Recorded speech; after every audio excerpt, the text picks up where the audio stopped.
Welcome to WMIC Thumb Sportsline on 95.3 FM. I am Eddie Feary. With me is Mike Gallagher of the Sanilac County News for this Tuesday, February 17th, 2026 edition of Thumb Sportsline. Streaming online at SaniLacBroadcasting.com. Click the Listen Live link. We are back up. Thank you to Thumb Cellular, ABS, for the little outage. They worked hard. They got it back up by the afternoon.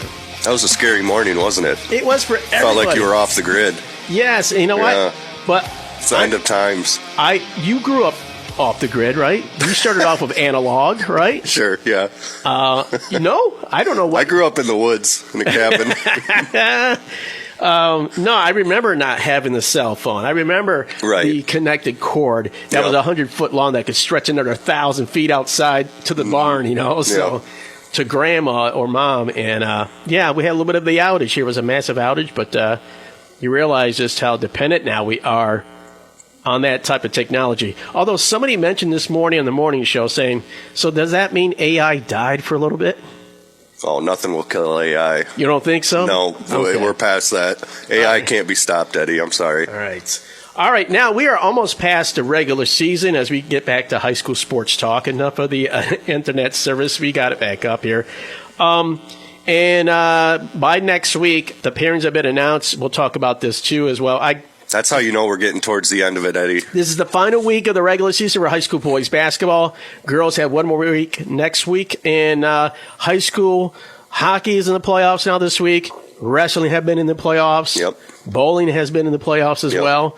A lot of sports already moving on to the postseason. Basketball is what's left right now, so pretty exciting, huh? It's exciting. It's also a little bit sad. I love the winter sports season, Eddie. I love basketball. I love wrestling, and I love the basketball season because there's something going on every single night. Yeah, and you really get a chance. Like when you look at 2 weeks, there will be a game every night. So right, and when you look at football season, you get to see these teams maybe once or twice throughout the season because you only get the one Friday night. With basketball, you're seeing these teams 3-4 times a year, and I don't know. I just love the basketball season, and it is kind of sad to see it coming to a close. But we still got a lot. We got a lot left, Eddie. We got some big games coming up, and as you said, the districts have been drawn for boys basketball, and there's some interesting ones. And this week and next week, there's still league titles to be decided, too. Yes. So some have already been clinched or decided, too. So we'll talk about that when we get to that point. But you talked about 1 or 2 games. I was able to finally catch a game from the Thumb of Your Legion, and I was so happy I made it to, Saturday afternoon's game. I was going to ask you how your Valentine's Day went, but I already know because you spent it with me that it was fantastic. Part of it. Yeah. Pretty much I was here at the studio doing the School of Rock show. But I wanted to make sure I caught the Thumb of Your Legion. It was a special day. Wasn't it great? It was a nice atmosphere. I like it. A little tight in there. A little aging infrastructure, but hey, that's hockey. Right. And I hope that it would inspire people who are there thinking, hey, we could use our own new facility here. Yeah. Not that I'm knocking this one here. It's been there for quite some time. So, but it was cool to see the Thumb of Your Legion, which is a co-op team of other different schools. And I was like, man, we got some size in this team. Yeah. They were looking to win the outright league title, the Mid-Michigan Conference league title.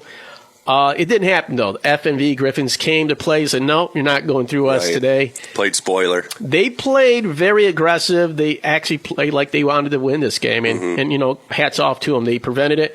Thumb of Your Legion did come back in this game, got within a goal 4-3, but then FNV Griffins, came on with the onslaught on the shots on goal, and they win 9-3. Yeah. They got away from the real quick. And FNV has one of the best goal scorers in the state, Tristan Pohl, and he was obviously very impressive. But in that first period, they got down 2 goals, and they just looked a little bit out of sorts. Mm-hmm. Like they didn't really look like they normally do.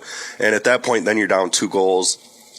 FNV scored 2 more in the second period, but when Chase Tulaski scored with 10 seconds left in the second period, you're like, okay, now it's manageable. Yes, it is, because at 4-0 going into the third, no. Right. It looks but bleak. That goal, it was 4-1. You're like, okay, here we go. And then it was maybe 15 seconds into the third period, Bowerman gets on the board. Yep. And then you're like, okay, here we go. 4-2. 4-2. And then 4-3, and you're like, okay, the Legion has it. And unfortunately, they just ran out of gas a little bit, and they couldn't control the momentum.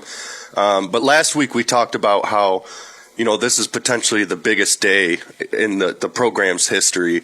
And I think regardless of the loss, I think it was still a great day. They still, I know they didn't really probably want to, but they celebrated with the banner after the game.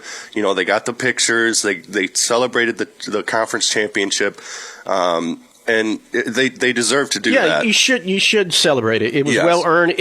This conference is not easy. No, and one game doesn't decide what you did all season. And that game right there showed you that any team can come in and beat you. Yeah. If Yeah, because the first time around the Legion beat FNV 8-2. Yeah. And then you turn around and they beat you 9-3.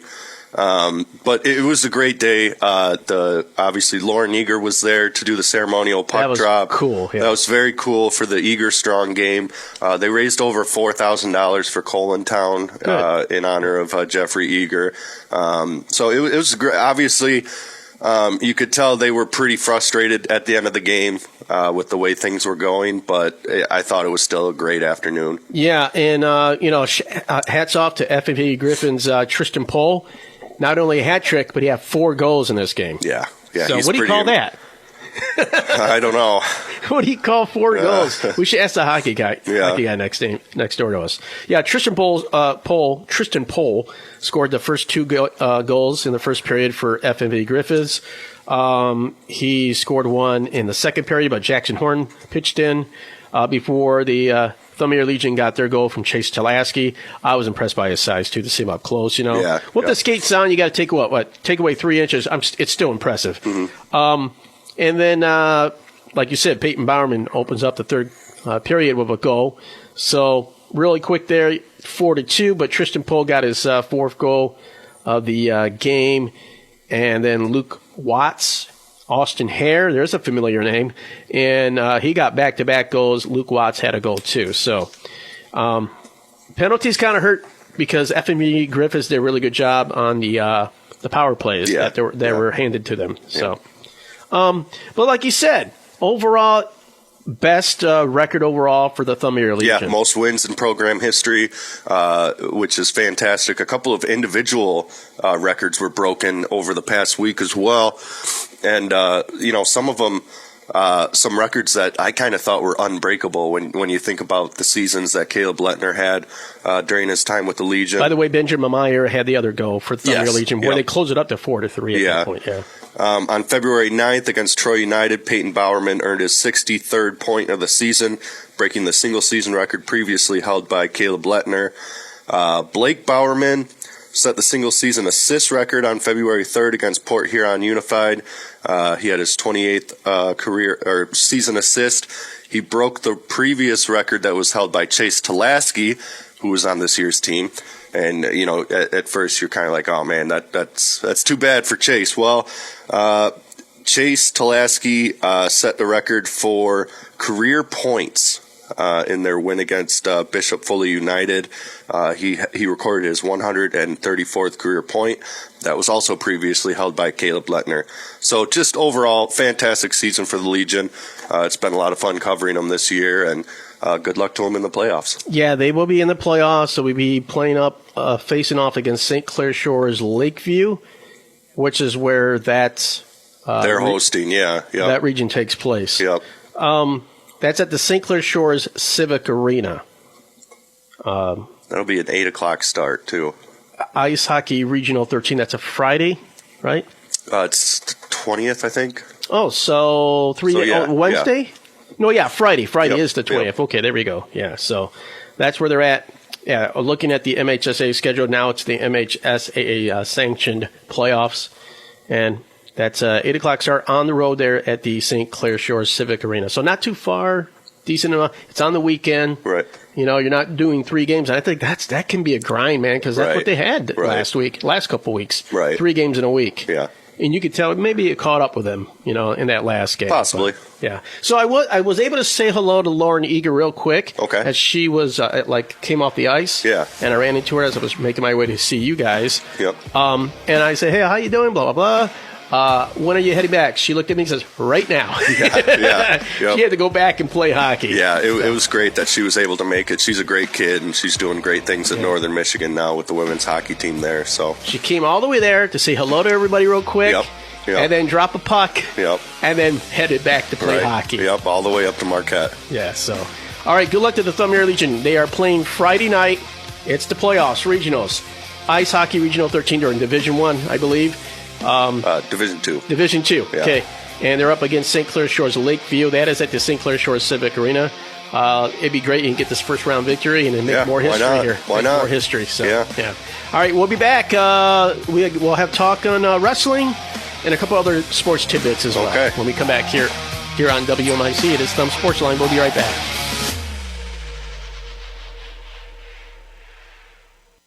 The King of Cars.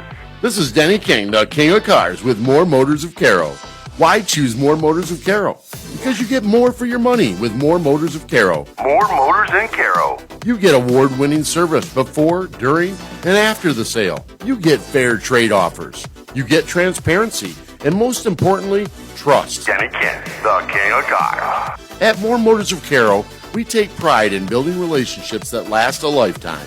It's customer service that makes the difference. Why would you settle for anywhere else when you can have the best? More Motors in Caro. Choose More Motors of Caro and get more for your money. This is Denny King, the King of Cars. Denny King. With a selection of Ford, Chrysler, Dodge, Jeep, and Ram, you owe it to yourself to come see why your friends and neighbors have been driving to Caro for over 60 years. Located on the west side of Caro on M81, come say hi to Denny King, the King of Cars.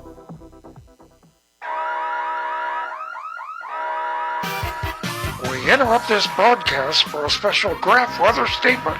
Icy roads equal vehicle mishaps, and if this happens, you might as well take it to the #1 collision department in the area, Graf Chevrolet of Sandusky. Our body shop technicians are experienced and ready to tackle any body damage thrown their way, whether it's collision or a deer hit. Graf can get the job done quickly and get you back on the road. Graf works well with all insurance companies and on all makes and models, so why would you go anywhere else? Stop in and see Tina or Zach at Graf Chevrolet's Body Shop in Sandusky for your no-obligation estimate.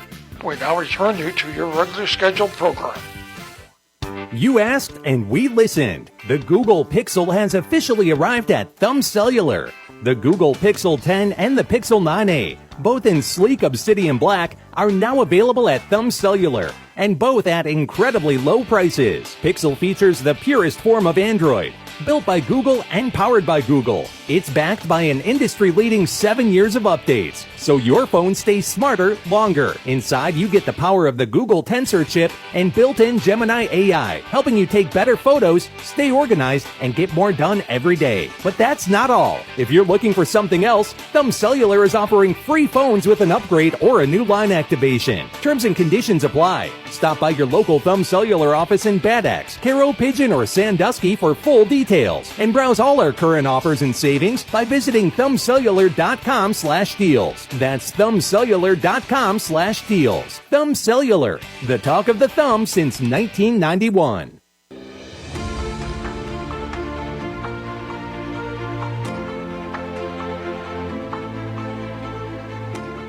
Welcome back to WMIC 95.3 FM, Thumb Sportsline, your Tuesday, February 17th, 2026 edition. I'm Eddie Feary. Mike Gallagher there from the Sanilac County News. Pick up his newspaper edition on Wednesday. That'll be tomorrow, online or in paper form as well.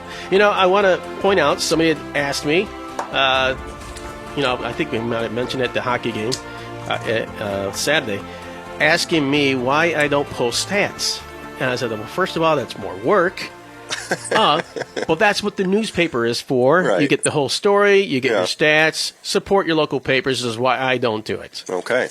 Well, I appreciate that. I don't need to. I just give you the score. But if you want to know the story, that's what those sports reporters are for, and that's why you should support them. Yeah, well, so thank please you. do so. I appreciate that. Yeah. I've also gotten a little bit into covering some news this week, Eddie. Yeah. There was drama going on in Applegate. I know. In Applegate? I know your staff has done a great job. Would they stop making pizza? No, that would be a real problem. Oh. But they did.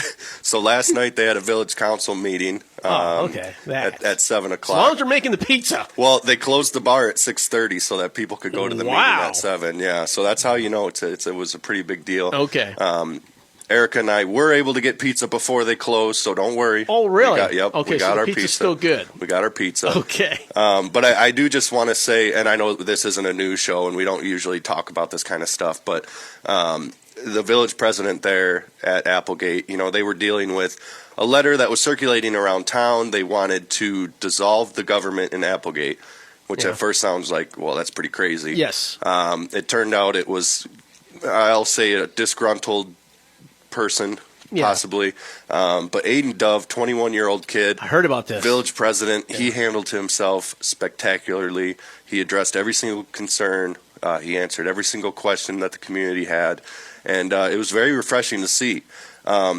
Unfortunately, there is some bad news, Eddie. Okay. Now there's a letter going around to dissolve Sportsline. Really? Yeah. Yep. They don't. They're shutting us down. Who's shutting us down? So they need to get 15%, and then they'll put it on the ballot in the fall. So they want to dissolve Sportsline. Just something to keep an eye out for. Aiden Dove said he will help us out and he'll do what he can, but unfortunately, this might be the end of Sportsline. What? Yeah. Who told you that? Well, it's just some rumblings, man. Okay. So, all right. It's the first I'm hearing about this. Yeah. Well, it's you got to stay informed. The end of Sportsline for a week, for until next season, right? That's not up to us. That's up to the voters. Okay.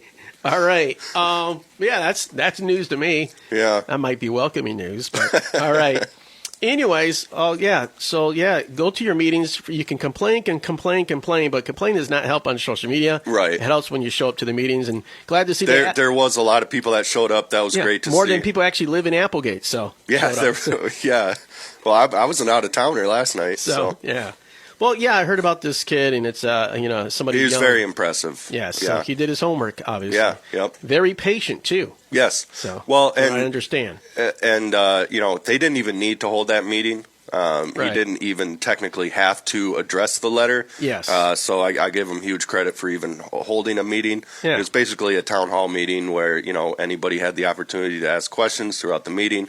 But yeah, stay involved with your local government. Go to meetings and ask questions. And hats off to him to actually have this meeting to clear the air. So, right. Right. It didn't have to, like you said. Well, because I think a lot of people saw the letter and they were like, "Whoa, this is crazy! Like, we got to do something about this." But read all about it in the Sanilac County News in depth, and we also have our our abbreviated version of the story that we had that Erica, our news gal here, put on. News director, Eddie. Yes, news director. Yeah. I'm sorry, I was using old school talk. Yeah. So I'm the old guy here. Yes, you are. All right. Let's get into really quick. We got about 6 minutes here. Give us a recap on wrestling. Sure. So last week was team districts. Brown City was the district champion in Division 4. They beat Marlette in the semifinals, and then they beat Sandusky in the finals. That was over in Mayville. Croslex came up just short against St. Clair in their district.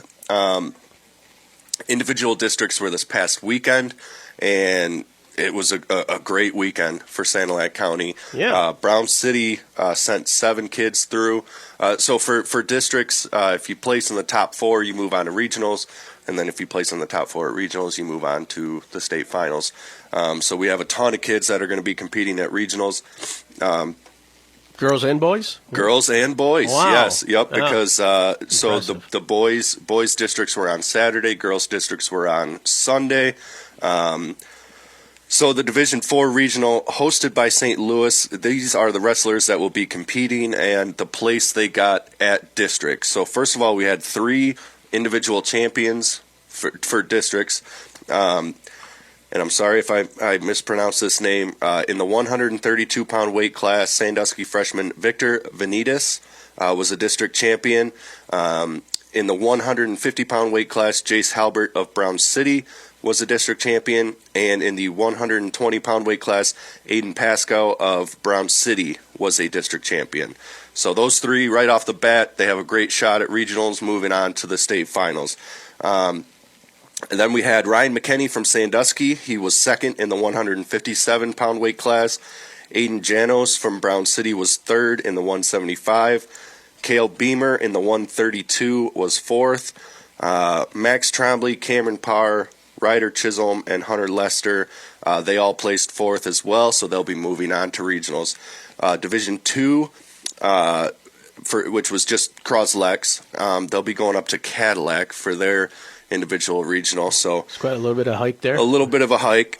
So they had 3 kids finish runner-up. Braylon Davis in the 126, Antonio Gonzalez in the 150, and Liam Oprida in the 215. Grayson Seuss placed third in 157. Dustin Junga was third in 175, and Benicio Martinez was third in the 120. So decent, good group of wrestlers for Croslex moving on to regionals. And then the Division 3 individual regionals will be at Warren Mott for girls. Marlette's Kaylee Byers was third in the 120, and Bree Adame was third in the 100-pound weight class for Sandusky. All right. So that's a lot of wrestlers, Eddie, that are moving on. From Sanilac County. From Sanilac County, yeah. So, again, you have to place in the top 4 at regionals to move on to the state finals. So, I think we have a good shot at sending 5, 6, 7 kids to the state finals, hopefully. All right. And outside, I know Carroll did pretty good, right? Yeah, Carroll was the Big Thumb Conference champion, and they were the district champion. Kind of pulling off an upset there, I think, because they wrestled Frankenmuth. I think Frankenmuth upset Otisville Lakeville, and then Carroll beat Frankenmuth or something like that. Scott Bowlesby was all over that. Yeah. So you can read about that in the Tuscola County Advertiser. Yeah, and that will be available tomorrow. So, for that coverage. Sorry.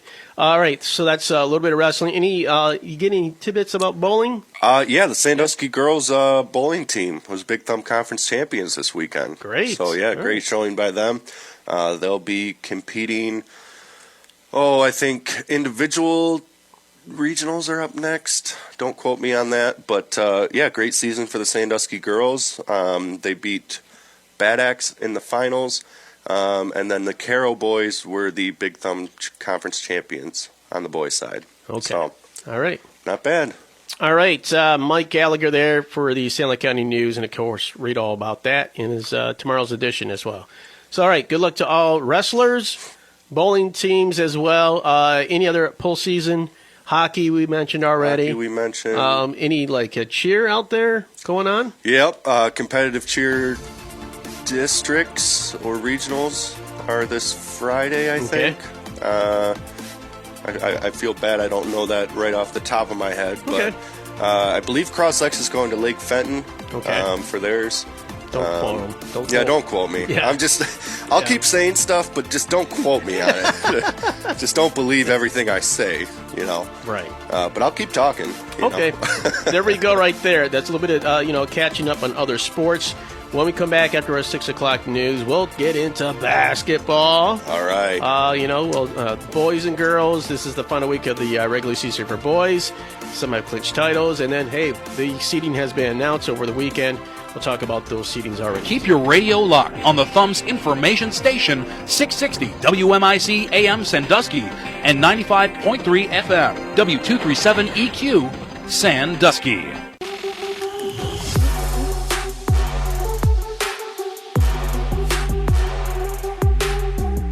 Welcome back to WMIC's Thumb Sportsline, your Tuesday, February 17th, 2026 edition of Thumb Sportsline. I'm Eddie Fury. Right over there is Mike Gallagher of the Sanilac County News.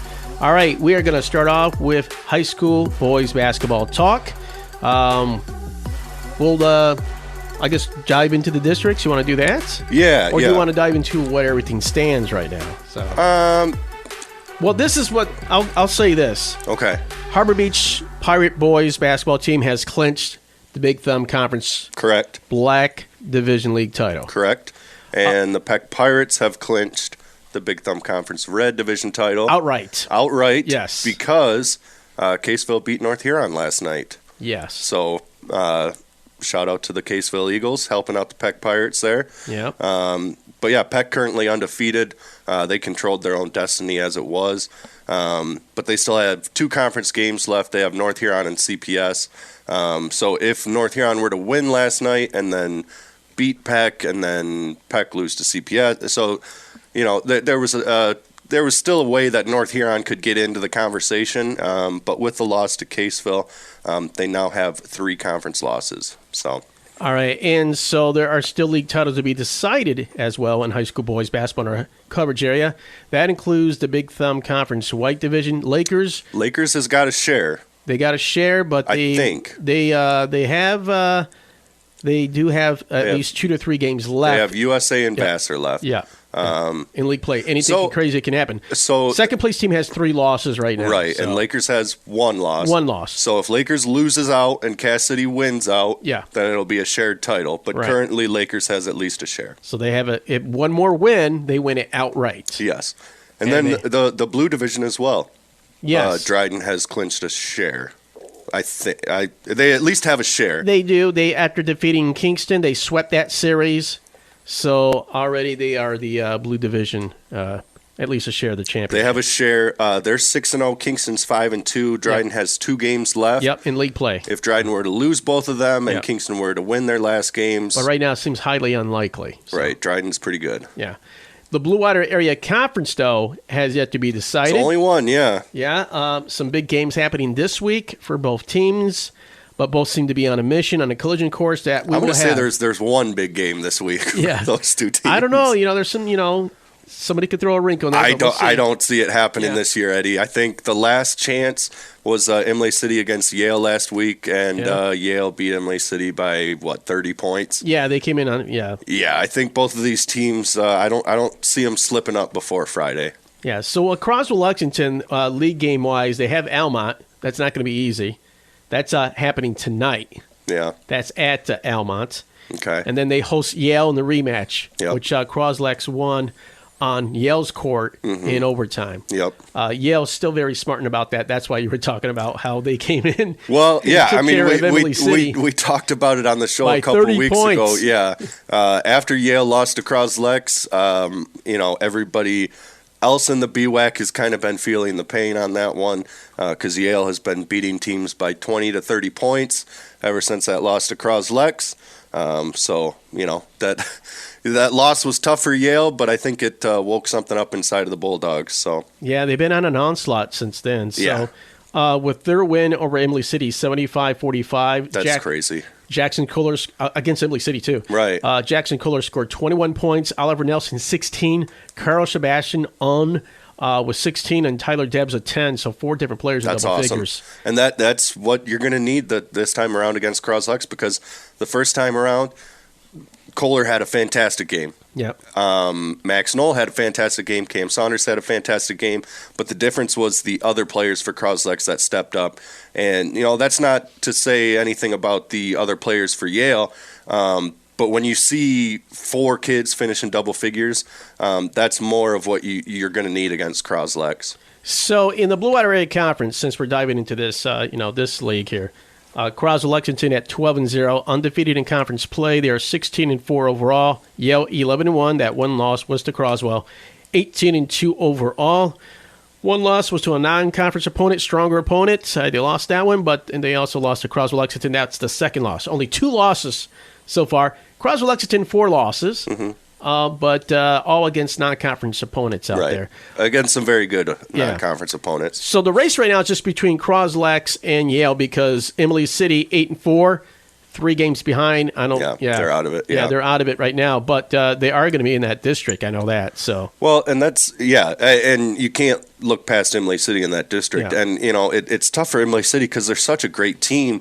But unfortunately, you're in a conference that features Croslex and Yale. So the Blue Water Area Conference teams, because we like to oversee all the teams in our Blue Water Area Conference, just to make sure every team's covered. It's such a competitive league in that conference. In Division II, District 64 at Marine City High School. Okay. On Monday, it'll be Marysville up against Algonac. Second game has Marine City against Richmond. Wednesday, Armada plays, and they'll take on the winner of Marysville and Algonac in that district next week.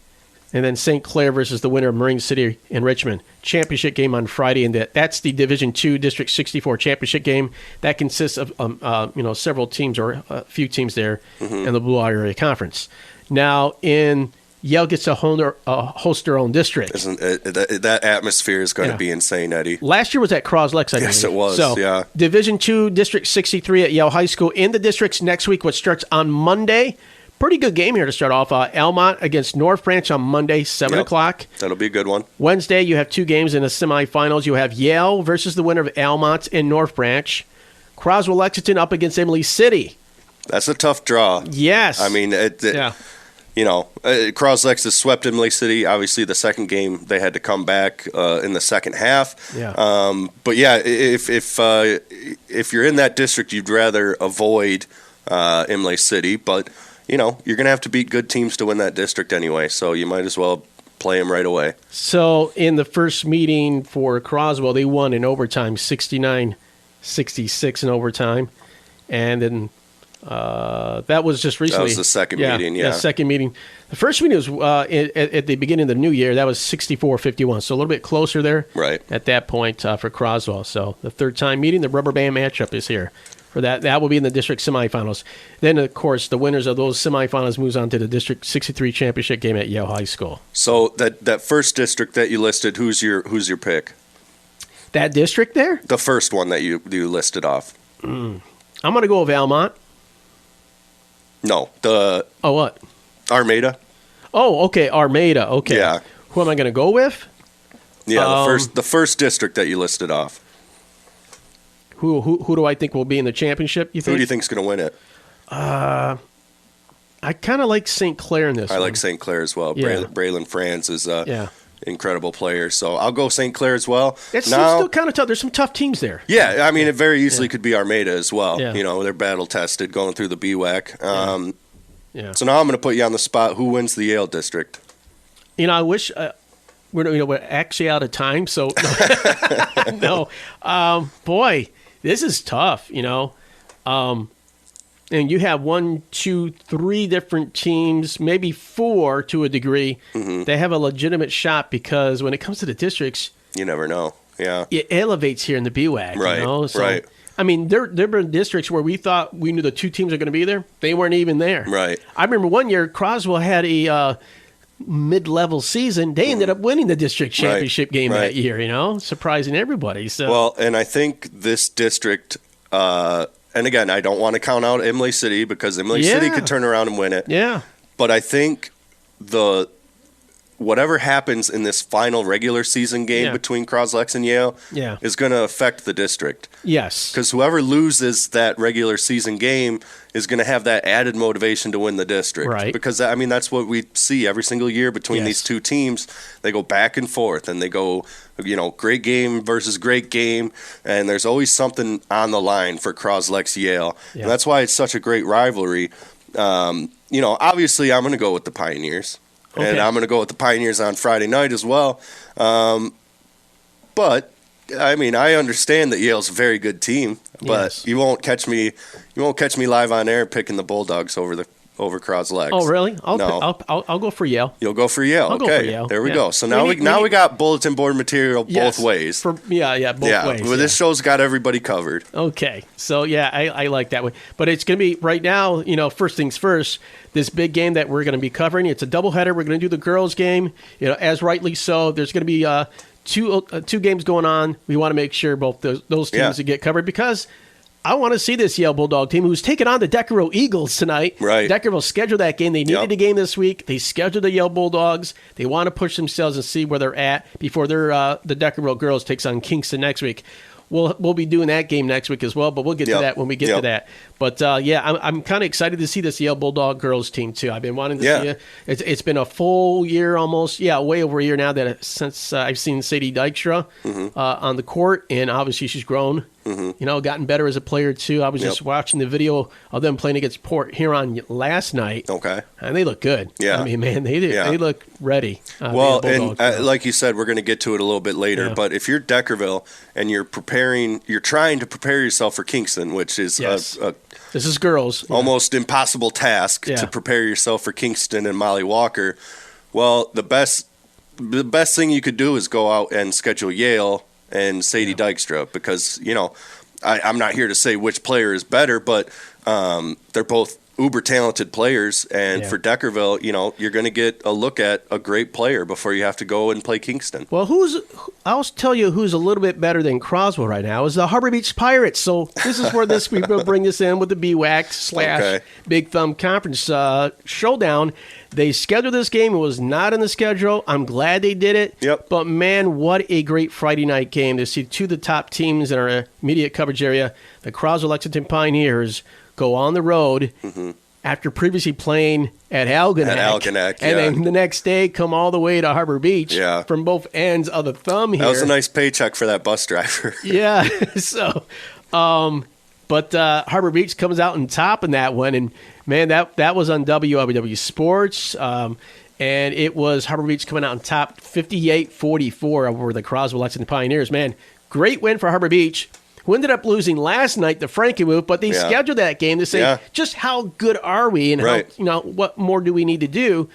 Them scheduling this Croswell game, Croswell scheduling Harbor Beach, knowing what they were going to get here. I thought it was a fantastic matchup, entertaining for everybody. Yep. But man, Harbor Beach came in. Again, their defense won this game. Their defense and, according to WLEW, the rebounding. It sounds like Harbor Beach did a great job out-rebounding Cros-Lex, which, Harbor Beach is a great rebounding team. But, yeah, that's one of those games where it obviously means something to us, as the TSA, when we have to do our polls and vote on certain things. But in the grand scheme of things, this is just a game that is going to make both teams better. Obviously, it has no effect on the conference standings or district or anything like that. So kudos to both teams for scheduling this game, and hopefully it's going to make them both better. Kind of made our job a little bit easier too. Yeah, maybe. So maybe. And I was voting Croswell number 1 in my poll until after this game. So, and they're still number 2. So yeah. But, great game. I was, for those who were able to attend it, you see two great teams go up against each other. What a treat for them. So, in that game, Mike Gallagher, Harbor Beach, 18 points. Luke Bisher, Harbor Beach, 13 points. Besson Harper had 12 points in that game. Do you know what Croswell did in that game? I don't. I'll put Johnny on the spot here. Yeah, put me right on the spot. So, Jack Kerrigan had a team high 14. Nope, sorry, that's Algonac. Max Knoll had 12. I was going to say what Max did, yeah. So. Yeah, Max Knoll had 12. Slanik and Saunders both had 8. Alex Levitt had 7. All right. So that was a Friday night game. Typically, it would be a BWAC League game, but they didn't have one. They had played earlier, against Algonac on Thursdays, because sometimes they'll play Thursdays or Fridays. Mm-hmm. And, what a treat for basketball junkies like you and me and fans. I mean, I know people from not even affiliated with Harbor Beach or Croswell came to that game to watch that game. So kudos for those teams to schedule that game. Now, Croswell's got to get ready, for their league showdown. And I'm sure they're kind of smarting off that and want to get back at it. But they got to take care of business first this week. So, they got Almont tonight. And again, of course, the big showdown against the Yale Bulldogs at Croswell-Lexington High School. That will be our game of the week, the doubleheader. Croswell girls first game, and then followed by the boys game. So tune in to WBGV 92.5 FM for that.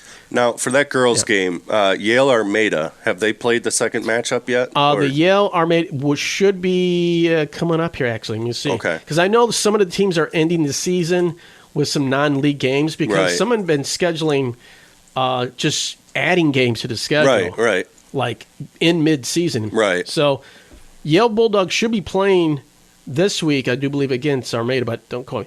They have Deckerville first tonight. Yep. So, they're waiting for Armada next week. Okay. That would be on the 24th. That would be on a Tuesday. So, Tuesday night could be like league championship night all across the thumb area. Yeah. So, yeah. So, all right, So, they have Armada still. If Croswell could pull off, a huge – I'm going to say an upset, hey, look out, you know, Armada, and it would come down to whoever wins that game between Armada and Yale ends up being the championship game. Right. But pretty much it is. So regardless, Yes. If Yale wins, it'll be for And we're talking girls here. I know we're confusing. We're going back and forth. So all right. So anyways, Croswell, Lexington, Yale Bulldogs will be a doubleheader, girls and boys on WBGV 92.5 FM. All right, we're going to take a break there. We talked about the BWAC pretty much right there where it stands. Mm-hmm. We already talked about how Yale is done, and the Croswell Lexington Pioneers are in the race right now for the league title, basically. So if you're a basketball fan, you got to get to Croslex on Friday night. Jackson Kohler, one of the most impressive players I've seen this season, and not even this season. You know, the past couple seasons, he's a great talent. These games are always so fantastic. It's going to be a great atmosphere. And both teams have at least 3 or 4 players are shooting double figures as a team here. Right. Yeah. And it's going to be pretty intense. Yeah. So. Get there early. Go to the girls' game, and then, get there early. Parking's going to be pretty tough. All right. We'll be back here in more Big Thumb Conference and boys basketball talk. We'll talk about all the other different districts and kind of tell you where everything stands to league championship-wise. Here on WMIC, it is Thumb Sportsline. We'll be right back.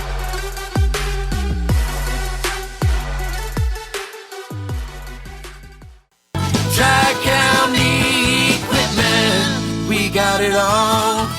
Farmers, right now, you're not in the field. It's the perfect time to take advantage of Tri-County Equipment's off-season service and inspection program. This program includes inspections for square and round balers, combines, utility tractors, row crop tractors, and four-wheel drive tractors. The John Deere specialists at Tri-County Equipment will come right to your farm and do on-site inspections. Call or stop in at your nearest Tri-County Equipment location for complete information. Tri-County Equipment, your locally owned John Deere dealer, with 11 locations serving Michigan farmers in Sandusky, Marlette, Bad Axe, Carroll, Burton, Lapeer, Fenton, Reese, Saginaw, Birch Run, and Auburn Hills. Visit them on the website at tricountyequipment.net and like them on Facebook. Tri-County Equipment, we got it all. Liberty Lanes and Sandusky salutes the area athletes for their accomplishments and academic achievements. On your way to or from the game, come on into Liberty Lanes for a pizza or one of the many tasty entrees on the menu. Enjoy their Friday fish specials and come back for the Sunday brunch. Liberty Lanes also has banquet facilities available. For information or to place an order to go, call 810-648-9860. That's 810-648-9860. Liberty Lanes, your family dining and bowling center in West Park, Sandusky, serving you for more than 40 years. You can find Liberty Lanes on Facebook. All across the Thumb and Blue Water area, there's one propane supplier that's ready to serve you. It's Kohler Propane, with locations in Brown City, Memphis, and Bad Axe. Kohler Propane, where they strive to keep your fuel bill down and provide you with the best possible service. They guarantee their propane prices for 1 full year. There's free tank inspection and free safety inspection, plus keep full and budget plans are available. If you are not a current Kohler customer, now's the time to make the switch and call Kohler's. Whether it's propane for your home's heating system or for your farm or business, they're ready to serve you. Remember, Kohler's covers the entire Thumb and Blue Water area. For information, call toll-free 800-572-2191. That's 800-572-2191. Or visit getkohlers.com. Remember, nobody gives you gas like Kohler's. Phew, okay, I'm almost done with this report, then I can finally go to sleep. Your PC has encountered a fatal error? If your computer's memory failed right now, what data would you lose? Photos, financial records, customer files, years of work, all gone in an instant. Wait, all my files are they're just gone! Don't let this happen to you. With data retention solutions from the EBS Tech team, your data is protected and always accessible. And data loss doesn't just happen from hardware failure. It can come from human error or the unthinkable, like a fire or a flood. That's why the ABS Tech team's data retention solutions automatically back up your files to secure, off-site storage with no extra equipment needed. And it's all backed by the professional local support you've come to expect from the EBS Tech Team. Get peace of mind for an affordable cost. Call the EBS Tech Team today to find out more.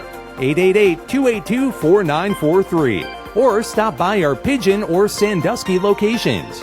The ABS Tech Team, supporting your tech needs since 2008.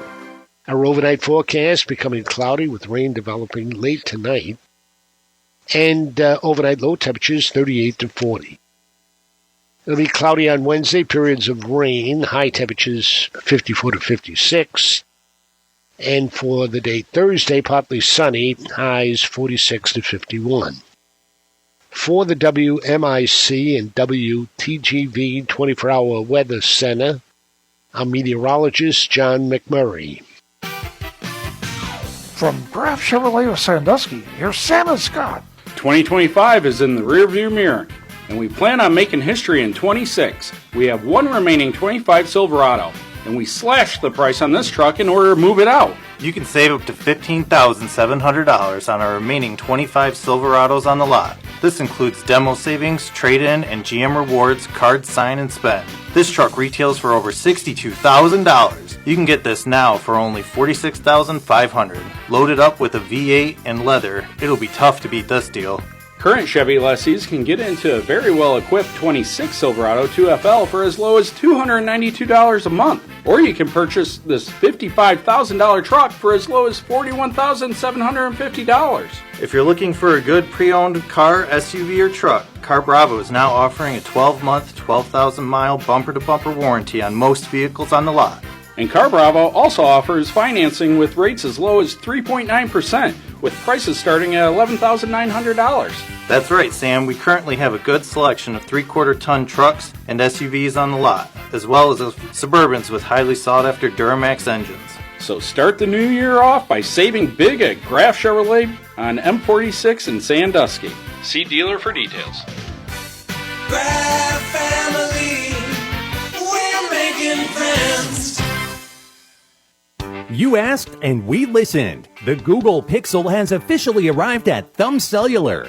The Google Pixel 10 and the Pixel 9a, both in sleek obsidian black, are now available at Thumb Cellular, and both at incredibly low prices. Pixel features the purest form of Android, built by Google and powered by Google. It's backed by an industry-leading 7 years of updates, so your phone stays smarter longer. Inside, you get the power of the Google Tensor chip and built-in Gemini AI, helping you take better photos, stay organized, and get more done every day. But that's not all. If you're looking for something else, Thumb Cellular is offering free phones with an upgrade or a new line activation. Terms and conditions apply. Stop by your local Thumb Cellular office in Bad Axe, Caro, Pigeon, or Sandusky for full details. And browse all our current offers and savings by visiting thumbcellular.com/deals. That's thumbcellular.com/deals. Thumb Cellular, the talk of the thumb since 1991.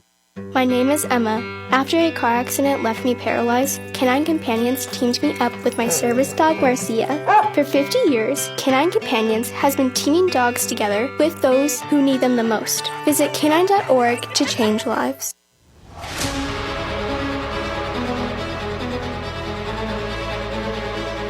Welcome back to Thumb Sportsline on WMIC 95.3 FM, Eddie Fury View.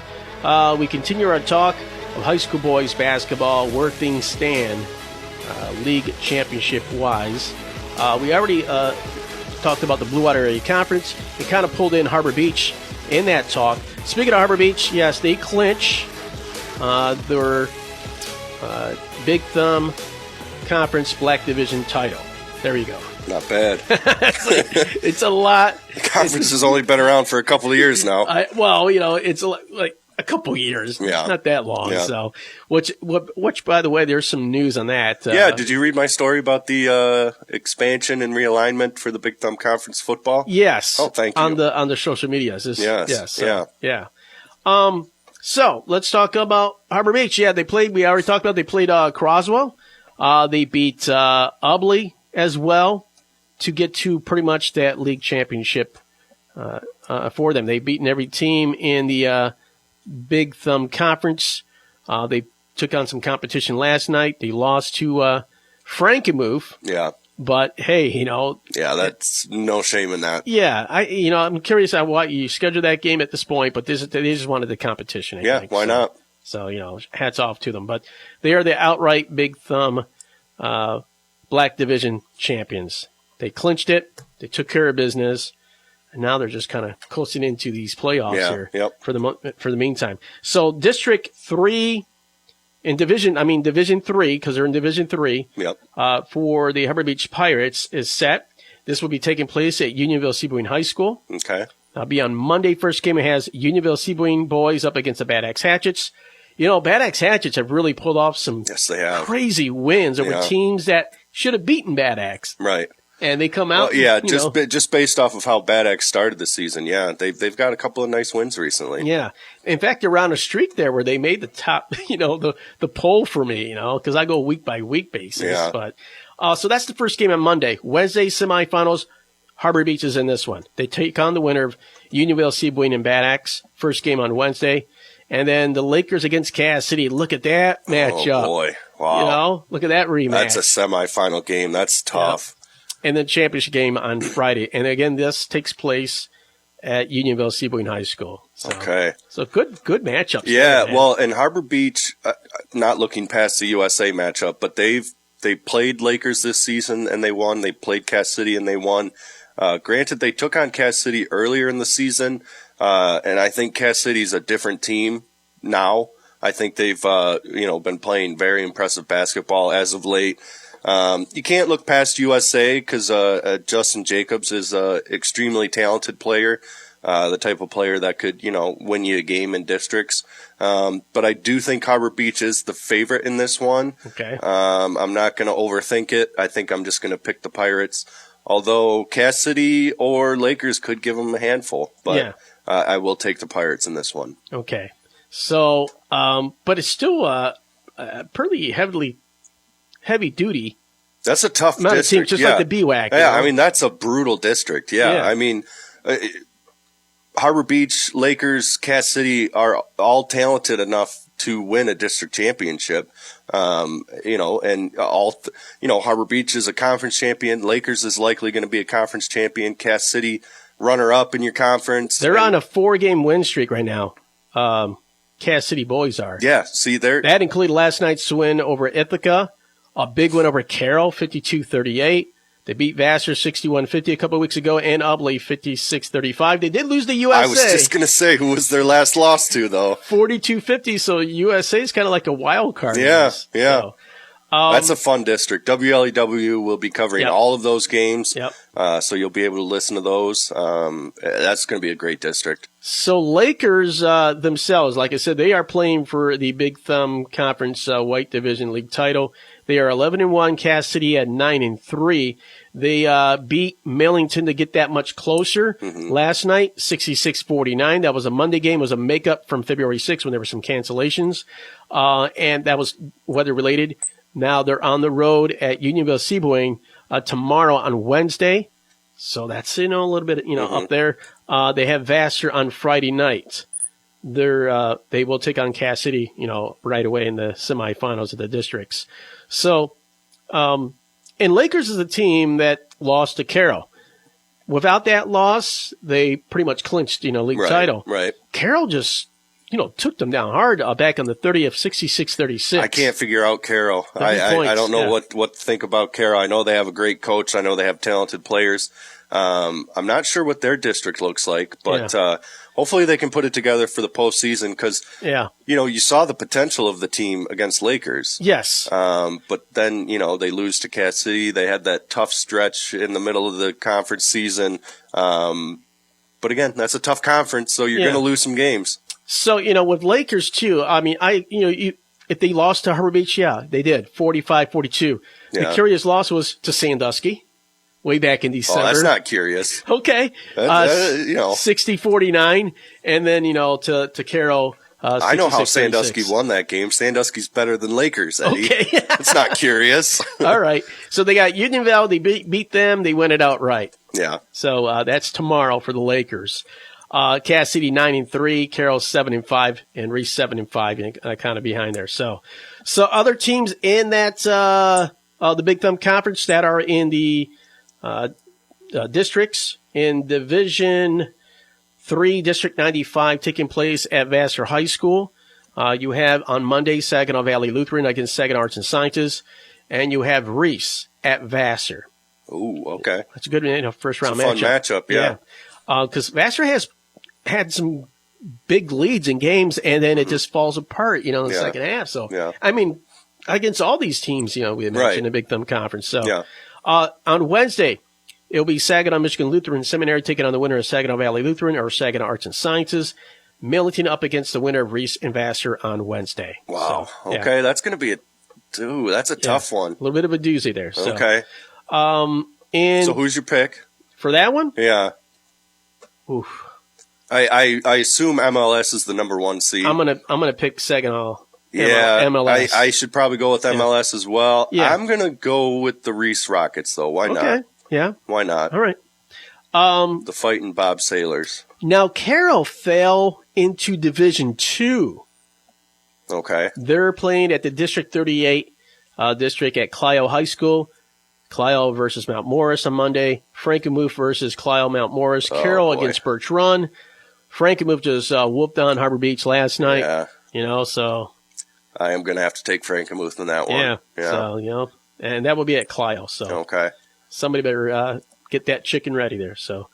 In Division 3, District 92 at Centerline Prep Academy. Memphis is involved in that one. They play Monday against Mount Clemens. New Haven is in that in Wednesday events against the winner of Mount Clemens or Memphis.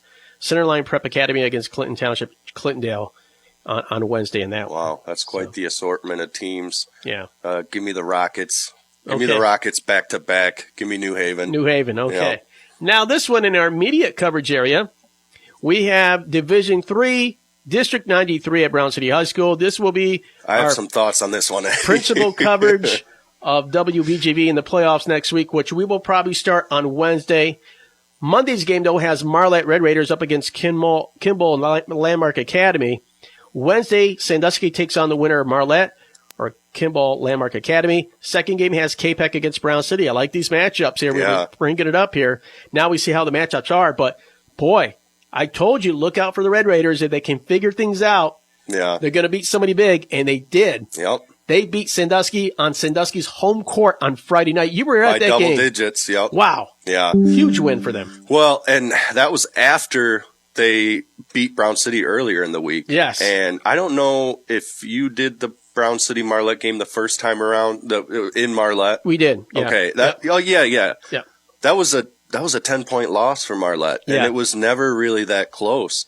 And the first time they played Sandusky, they had a huge lead going into the fourth quarter. Sandusky outscores them 20-3 in the fourth quarter to get a 4-point win. Marlette was up by 17 going into the fourth quarter. And those the first matchups between Marlette and Brown City and Sandusky, those were home games for Marlette. So not only did you lose, but you lost on your home court. This time around, you go on the road. You go into Brown City and you beat Brown City on their home court. You go into Sandusky on, is it Sweetheart Night or whatever the Ice Fest, whatever they call it. Every school has something different, but huge crowd, great atmosphere. Yeah. And you go in there and you're up 22-11 after the first quarter. You just punch them right in the mouth, and after blowing a huge lead the first time around, they keep their foot on the gas and they knock off Sandusky. Yeah, 58-46. But then they lose to Bad Axe last night, 31-46. So I think at this point, I think we can say Marlette has the potential to be really good on good nights. Yeah, they also can lose a game. Now, I don't think they're going to lose to Landmark Academy. I think that one's a gimme. And then they'll get a rematch with Sandusky. And I really don't know what to expect in that, the third matchup there, because the first time around, Marlette was the better team for 3 quarters, and it was just 1 quarter was the difference. And then, Friday night, Marlette was the better team for the whole game. And I think the biggest advantage Marlette had against Sandusky was Logan Smith. In the fourth quarter, he had 8 points. He's one of the bigs on the team. Yeah, one of the bigs. Yeah. And as much as we love Carter Shell and Riley Locke, and their bigs kind of struggled to slow down Marlette's bigs. Now, if you can keep feeding those guys, and those guys can keep getting you easy buckets, that's obviously a pretty simple way to succeed if you're Marlette. But again, for Marlette, it just has to all come together at the right time, because we saw them play Brown City the first time around, and it was not very good. But the Marlette team that I saw Friday night, that's a team that could win a district title. Now, on the other hand, Sandusky has been the best team. I'll say Sandusky has been the best team out of those three consistently for the season. I think Brown City's a good team. I think Marlette can be a good team. I think Sandusky's been a good team all season. You look at their wins at the beginning of the season. They beat Reese last night. They swept Ubley. I think on paper, Sandusky has to be the favorite in that district, just based on the way that they play defense. They have a great 1-2 punch in Jack Betts and Brandon Champeau. Blake Oswald's back in the lineup after an injury. He has been the last couple of weeks. Yeah, he's been back, yeah. But then you look at Brown City playing on their home court, and Brown City may have the best player in that district. I don't want to take anything away from Jack Betts. I don't want to take anything away from Luke Thomas. But Lawson Cooper has been a 4-year starter for Brown City. Yep. He is extremely talented on the offensive end. I was surprised he came back this year, too. From the football season, too. Right. So. But he can create scoring opportunities. He's a great defender. And then you have Garrett Simpson on the perimeter, who, if he gets hot, nobody's going to beat Brown City. They have the advantage of playing on their home court. They have the advantage of playing K-Pac in the semifinals, which I believe Brown City swept K-Pac this year. Brown City, they're coming off 3 straight losses to Dryden, Marlette, and Ubley on Friday night, 29-47. They beat Memphis on the 4th, but they won over K-Pac 52-44 on the 28th. Okay. And I think they have K-Pac on Friday night. Brown City does. Oh, they haven't played them the second time. Yeah. Okay. So they have Sandusky tomorrow night, and they have K-Pac on Friday night. I think that Sandusky-Brown City game is going to tell us a lot, because we also did that game. Yeah. And that one came down to the final shot of the game. Garrett Simpson had a look at a three-pointer.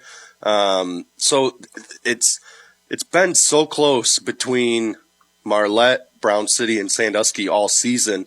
That's a tough district, Eddie. That's a very tough one to pick. And I am going to make you pick. And oh, man. This one of all games? I gave you all the information you needed to make an informed decision. I'll give you this, who I think the giant killer could be. I think it's Marlette. Okay. However, Sandusky remembers last year's districts. Yes. They're smarting off that. Right. They don't have a league title. They want a district title. And I think they have all the right players to get this district title, too. Right. So I'm kind of leaning towards Sandusky. So okay. Last year I actually leaned towards Brown City. I just liked how they were playing at the end of the season. Yeah. And ended up winning that one in a nail biter. Right. Last second shot did not drop. For that was Sandusky. a great district final. Yeah. Just to be different, maybe not different, but I'm going to go with Brown City. I think playing at home is going to be a huge advantage. I think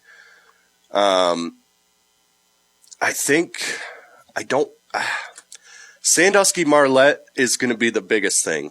I think that could really go either way.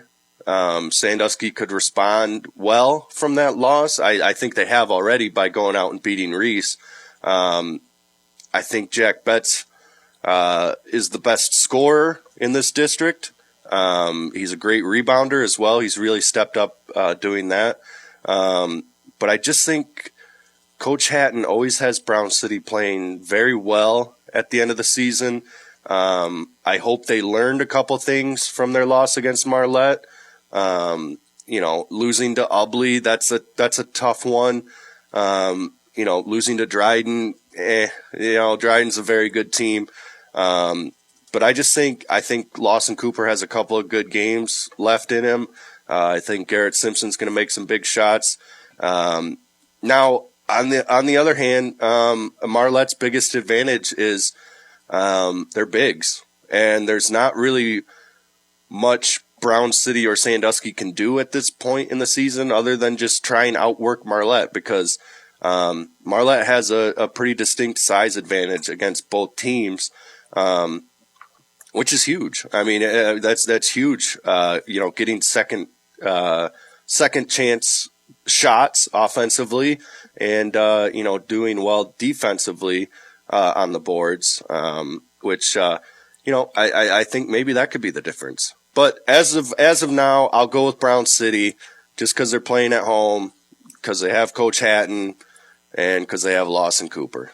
Okay. I think it's anybody's district, too. I wouldn't be surprised. I think it's anybody's district. Yeah. So yeah. This is a hard one to pick.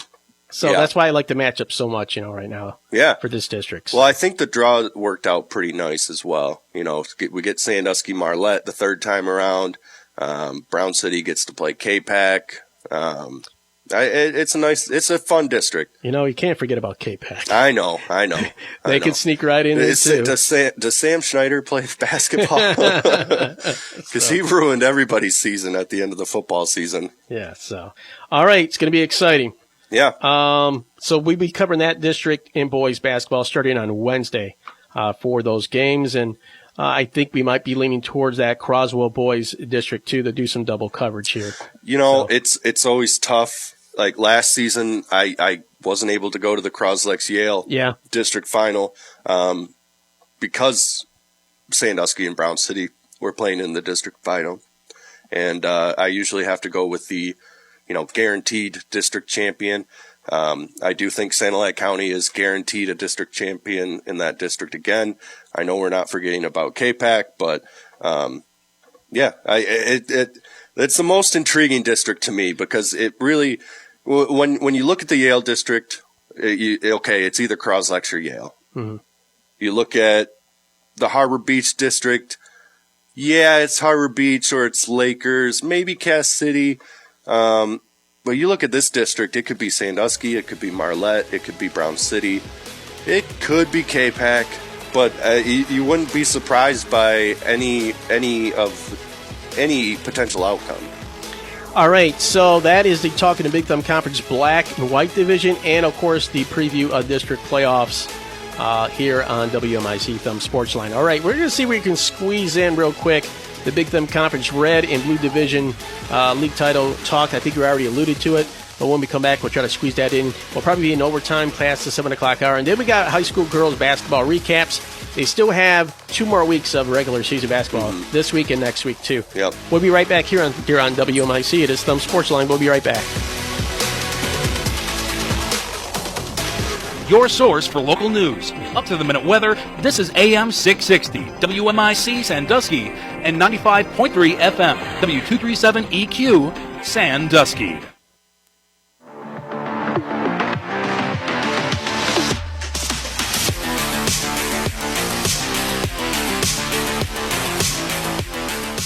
Welcome back to WMIC Thumb Sportsline. We talked about the Big Thumb Conference Black, White Divisions, and boys basketball. Pretty much the final week of the regular season of boys basketball. We alluded to the fact about the Peck Pirates boys basketball team. They are the outright Red Division Big Thumb Conference champions after their win last night, I believe. The win last night and a loss by North Huron. Yeah. Clinch, Congratulations to Jeremy Abrego and the rest of the team. Thomas West, 1,000-point shooter also. Yep. I like, this nucleus of this Peck Pirate team. Absolutely, yeah.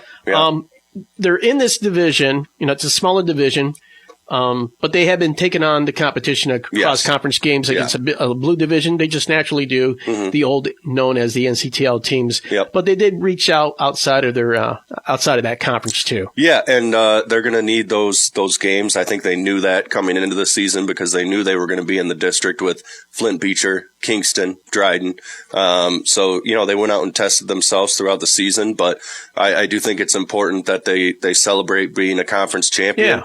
It's a big deal. Akron Fairgrove is a good team. They gave Peck a scare on Friday night. But it's a big accomplishment for Peck.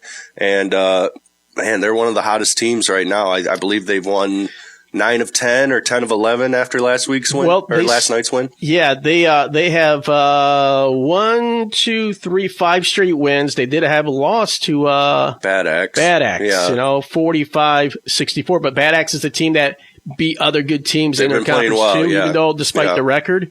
But after that loss to Bad Axe back in early February, they picked up the league wins against Caseville, cross-conference win, and a rematch against Decker, which they actually came back in and won 41-38, where Thomas West got his 1,000 points. They beat Memphis 56-13. Akron Fairgrove was a key win on Friday night last week, on Friday the 13th. 60-57, man, that was a great game there. Yeah. And then they beat Akron Fairgrove again, back-to-back games due to weather delays, 46-35 last night. They got North Huron this week. They got CPS as well in league play, so but they already won the outright league championship title. Pretty much. I mean, they got 2 more league games technically. Even if they lose, they got to share. Well, even if they lose both of them, nobody can catch them because North Huron and CPS both have 3 losses now. Yeah. In that Akron Fairgrove win on Friday night, Peck was actually losing 47-41 going into the fourth quarter. Peck finished the game 13 of 15 from the free throw line in the fourth quarter. And on the night, they were 19 of 25 from the free throw line. That's something you can always count on a Jeremy Abrigo coach team. They're going to be good at the free throw line. Lucas Trombley was the leading scorer. He had a season high 22 points. He's putting together a really nice season. He's been a nice third option along with Thomas West and Cody Cairo. And he's had a really great stretch of basketball here. He also had 6 assists and 9 rebounds. So great game for him. Thomas West had 19 points, 14 rebounds, 5 blocks. No big deal there. It's about what he does every game. Yeah. And Cody Cairo had 8 assists and 7 points. So all right, good for them. Nice comeback win for Peck, conference champions. Now they get to focus on this district coming up. Yeah, Division 4, District 127. This is at Flint Beecher High School. Mm-hmm. Or it's named something else, but pretty much at Flint Beecher. Isn't it? Yeah, it's Flint Beecher, yeah. That's the first round game. They got Monday, Flint Beecher up against Peck, Other game has Dryden against Mayville.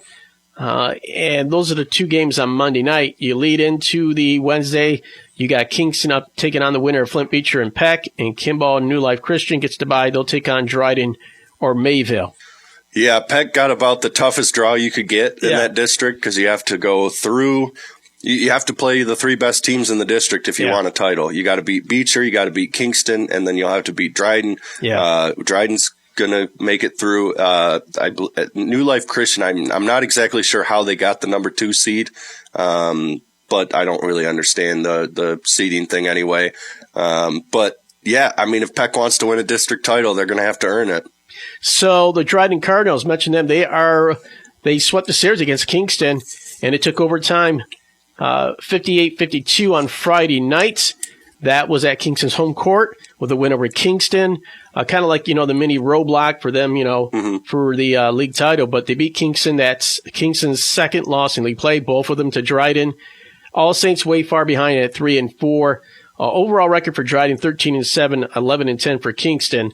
They have Deckerville left, Dryden does, and they have Mayville left. So kind of them still to lose here, but, they've been a really good team here. They're on a 6-game win streak right now.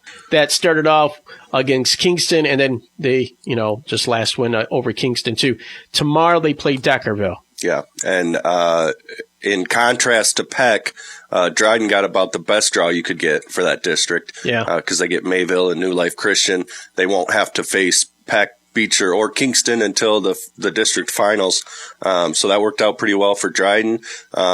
But, man, that's an interesting district because usually you think of Flint Beecher and you think about them playing Division III, and you think of... Because they move up, right?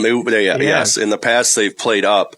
And usually we see them playing our best Division III teams either in the regional semifinals or the regional finals. But Flint Beecher is a Division IV team, and they've been a Division IV team for a while now. So now they're playing down in the division that they usually play in, or that's where they go. But yeah, I don't know if Flint Beecher is the same Flint Beecher that it's been. I don't know if they're, state championship bound like they usually are. But I know Peck will give them a battle. I think the key is going to be don't play it. Try and slow things down. Don't try and keep up with Beecher. Try and make them play your game. I think Thomas West he's going to have a huge game, and he has the ability to do that. But I think you're also going to need Cody Cairo to hit some 3-pointers. You're going to need Trombley to play well. Aiden Alfaro, you're going to need him to play well.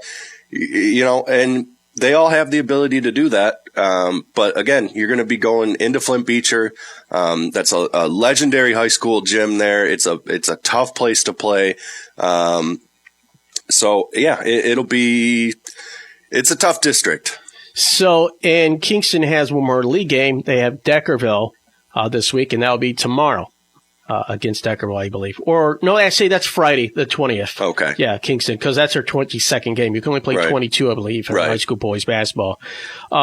So, and then Deckerville themselves, you scratch your head, not a great season. 5 straight losses, which we had covered the Winterfest game against Bay City All Saints. All Saints came out on them hard, 61-36 with a win. Deckerville lost to the Pack, where they're actually leading that game last week. 41-38 loss there. They lost to Mayville. They lost to Cass City. I like that schedule, and they lost to Reese. So they scheduled some tough teams there. Deckerville's on the road at Dryden tomorrow, and then at Kingston on Friday night. 7-12 overall. It's not a great record.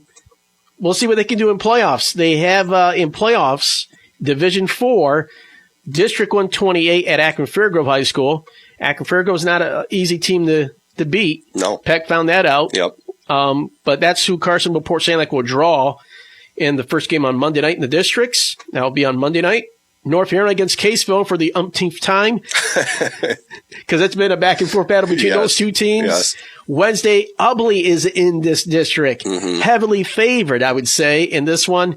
They take on the winner of CPS or Akron Fairgrove. Deckerville makes it to the second round. They take on the winner of North Huron and Caseville. So I think Ubley has to be the favorite there. Yes. But they were the favorite last year, and Deckerville was able to beat them. Yeah, that's what I said when it goes to playoffs. You know, and that snuck up on everybody there. Right. And, maybe not the best season for Deckerville, but I think, losing Flanagan was huge. Yeah. I think this is a different team if Flanagan is out there. But you do have to give credit to Jesse Kubacki. He's really stepped up and filled the scorer role for Deckerville. But yeah, not exactly the season you were hoping for, especially after the success you had last season. You kind of want to build off of that.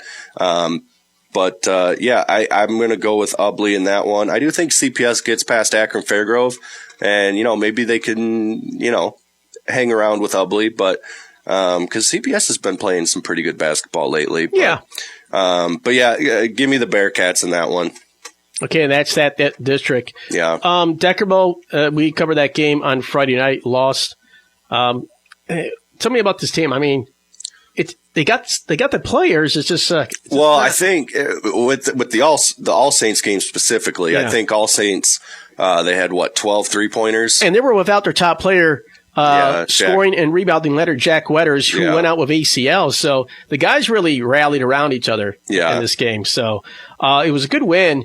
Good, solid contributions from everybody, highlighted by Brody Trudell. He got 7 points, pulling down 6 rebounds. Jeffrey Hartman led the way with 16 points. Bo Williams, 10 points, 7 rebounds. Dylan Paul, 8 points. Abram Guzman, Brendan Pease, and Trudell each finished with 7 points in this game. Danny Kenny, I really like. He's been good. He's been a highlight here in the second half of the season. He had 11 points in this matchup and lost to the Bay City All Saints. He had 18 against Peck earlier in the week. Yeah. You want to pitch in more? Well, I just Bay City All Saints had 11 3-pointers in the game. Yeah. They had 4 in the first quarter. That's hard to overcome, especially, when you're out your top scorer in Ian Flanagan. And, I know Deckerville doesn't want to make excuses, but the fact that – and that was an injury he sustained during the football season. It wasn't a thing like they lost him midway through the season or whatever. But, yeah, I think that's been hard for Deckerville to overcome this year. All right, and they maybe could pull off another surprise like they did last year. Yeah, why not? So, in the districts. Yeah. All right, that's high school boys basketball. A wrap up there. We pretty much kind of glossed over where we stand at with league title games, championships to be decided, which will happen this week for boys basketball. In the Big Thumb white division especially will be fully decided this week, as well as the Blue Water Area Conference League title. And it may likely end up being, or will actually be on the Friday night with Croswell Lexington up against the Yale Bulldogs, depending on what both teams do this week, too. Yeah. But, Yale has to win this week until they meet up with Croswell for that league title. So this is something, and I should probably ask more coaches this question because they would have better insight into it. But when you look at the Croslex Yale, obviously a lot on the line Friday night. There's going to be a lot on the line in that district. What do you think is more important for a team, a conference title or a district title? Because I feel like a conference title says more about the team because you have to play well all season. Yeah. But a district title feels like it means more because you're playing at the right time. You won the last game between the two teams. I'm curious, which is more important, or maybe they're equally important. It depends on how close it is. I mean, a lot of these games are close. True. So the district championship, you're still playing, and if it's against a team that won the league title, it means that much more. Right. So, yeah. All right. Well, it could go either way. So. The Croslex, just go out and win both of them, and then we won't have to decide which is more important. It's going to be fun this week. It's going to be great. Yeah, if you're a basketball fan, get out to Croslex, get out to Yale next week. It's going to be great. Get out to Brown City too, man. Get out to Brown City, So, high school boys. I'm going to get out to all the places somehow. High school boys basketball, and we'll have coverage of both those districts on our stations here at Sanilac Broadcasting. We'll be right back. We'll talk high school girls basketball talk when we come back here on Thumb Sportsline. Hi, Todd Bowers here with More Motors of Carroll. Our selection of Ford, Chrysler, Dodge, Jeep, and Ram is the best it's ever been. When you shop More Motors of Carroll for your next vehicle purchase, you get to experience car buying the way it should be. Fair, open, and honest. It's simple, yet so many other dealers, especially city dealers, can't follow through like we do. Come see me, Todd Bowers, at More Motors of Carroll, locally owned since 1965. Come see why your friends and neighbors are driving the Carroll. Hello, radio listeners. This is Mike from More Motors. Here at More, unlike city dealers, we will not charge you a prep fee. What we care about here at More is giving you a great buying experience, and helping you pick the right vehicle is a big part of that. Here at Moore's, we constantly get vehicles in that aren't here long enough to advertise. So please call us and tell us exactly what you're looking for in case it's not in stock. Our staff is ready to take care of you before, during, and most importantly, after the sale. A lot has changed over the past 3 decades when it comes to the internet. Thankfully, those dial-up days are long behind us. But one thing has stayed consistent: AVS Broadband's commitment to keeping our Thumb communities connected. For 30 years, AVS Broadband has been the Thumb region's preferred provider of internet connectivity. From the days when going online required a dial tone to today's advanced fiber network, we've grown with our communities, along with the ways we work, connect, and play. And as technologies continue to advance, AVS Broadband is right in step, constantly investing in new technologies, expanding availability, and preparing for the future.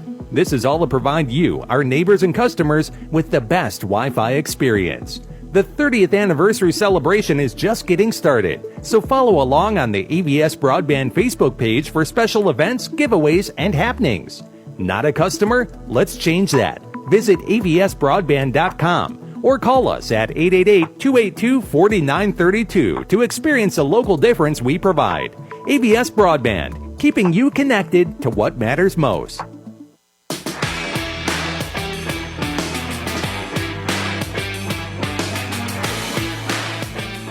Welcome back to Thumb Sportsline on WMIC 95.3 FM and streaming online at SanilacBroadcasting.com. If you have internet service, good luck out there. Otherwise, a replay of this podcast will be posted online. Or you can listen to it live, like you are right now, 95.3 FM. All right, we get into the high school girls basketball. The regular season is still around, and some league titles still to be cited here. We got 2 more weeks of high school girls basketball. Yeah, we don't get to talk about districts yet because those haven't been drawn yet. They've been. We know where everybody's going, but we don't know where or who everybody's playing yet. Right, so and that will be announced this weekend, right? Yes, yep. When did the boys come in? Was it Friday night, Saturday? I believe it was Sunday. Sunday, okay. Yeah. So the seeding will be announced next week or this week? This upcoming Sunday. Okay. So, all right. So we'll know who plays who, just like we already know in boys basketball who's playing who. Yep. All right. So in the Blue Water Area Conference, I talk about this because it comes down to next week too now. Yeah. But there are some very important games here for the Yale Bulldogs to get through. Same thing for the Armada Tigers. Last week we covered the Croswell-Lexington girls basketball game. Hosting Armada, Croslex did not make it easy for Armada despite the loss. 47-41 for Armada with the win over Croswell-Lexington last week. They had to win that game. There was a little bit of a roadblock. They had a couple other roadblocks here. Croswell-Lexington, right after that game, they came in and defeated Emily City too, right? Yeah, great win. So, great win. They are capable. Yeah. Yep. They can they play up to this level of the Yales or the Armadas right now. Yep. Or they just prove them with the Emily Cities. Mm-hmm. Hopefully it starts to come together a little bit more here. But Armada just was a little bit more feistier in their win over Croswell-Lexington. I think it was a great response by Croslex though last week to go out and beat Emily City, go out and beat Algonac. Algonac, a game you're supposed to win, but Emily City, that's a nice win for Croslex. You got to give them credit for that. And the Pioneers are in 3rd place in the BWAC. That's a pretty good place to be considering Yale and Armada are the 2 top teams in the BWAC.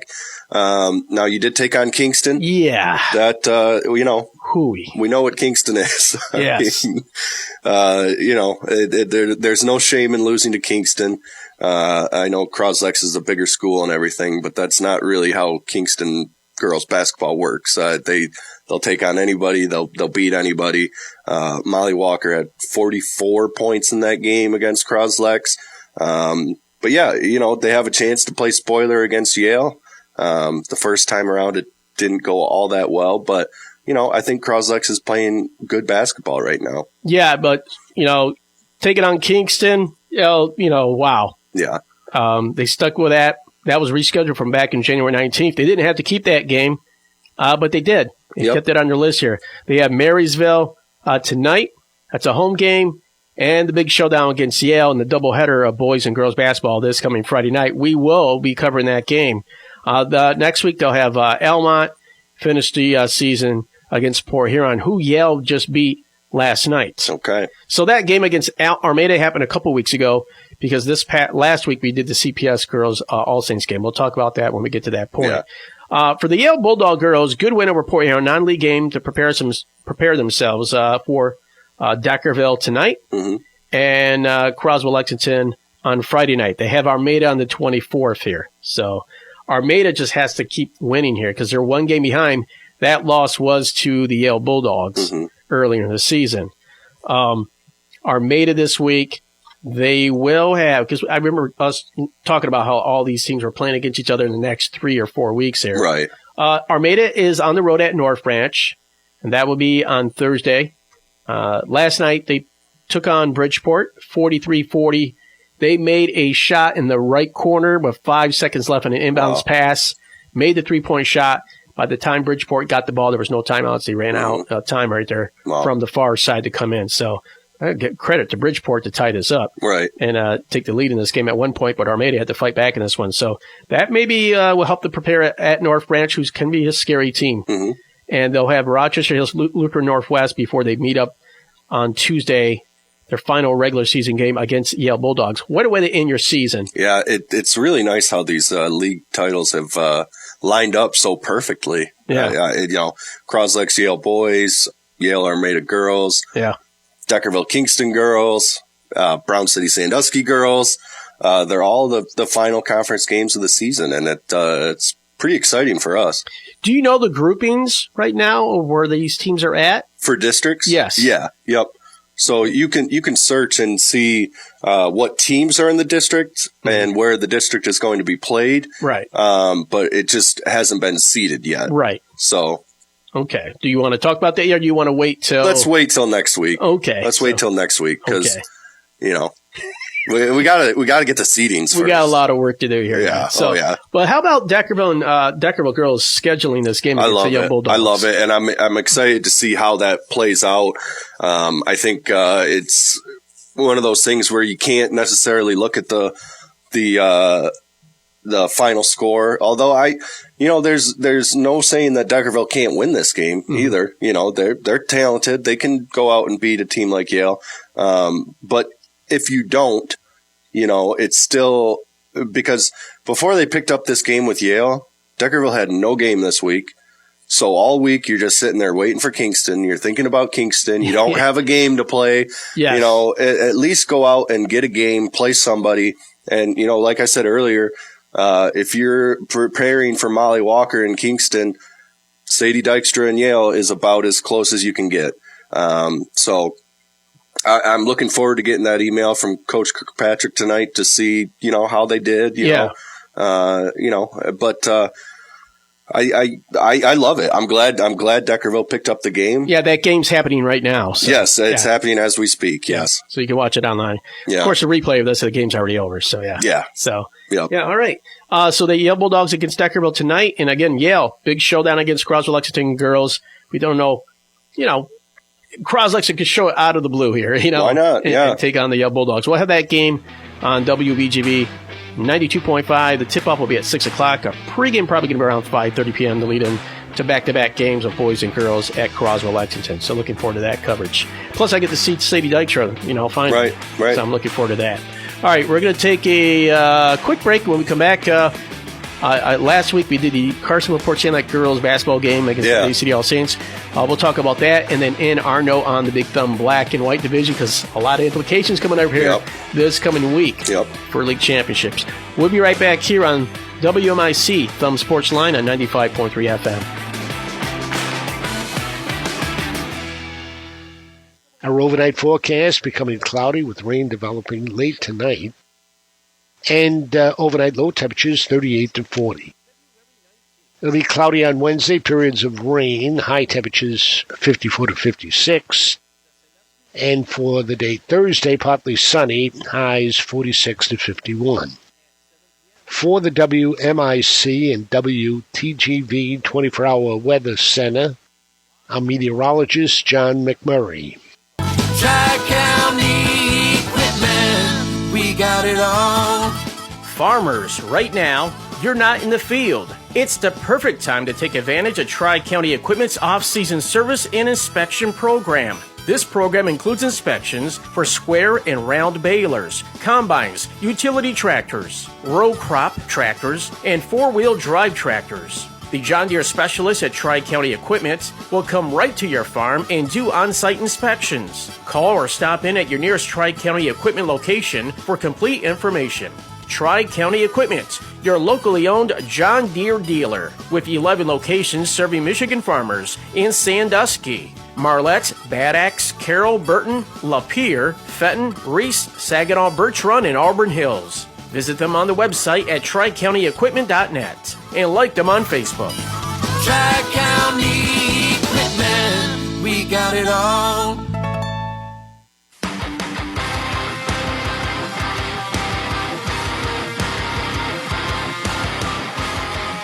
Welcome back to WMIC Thumb Sportsline. Eddie Theory of You, Mike Gallagher from the Sanilac County News. We continue with our high school girls basketball talk. At the end of the regular season here, 2 more weeks, this week and next week.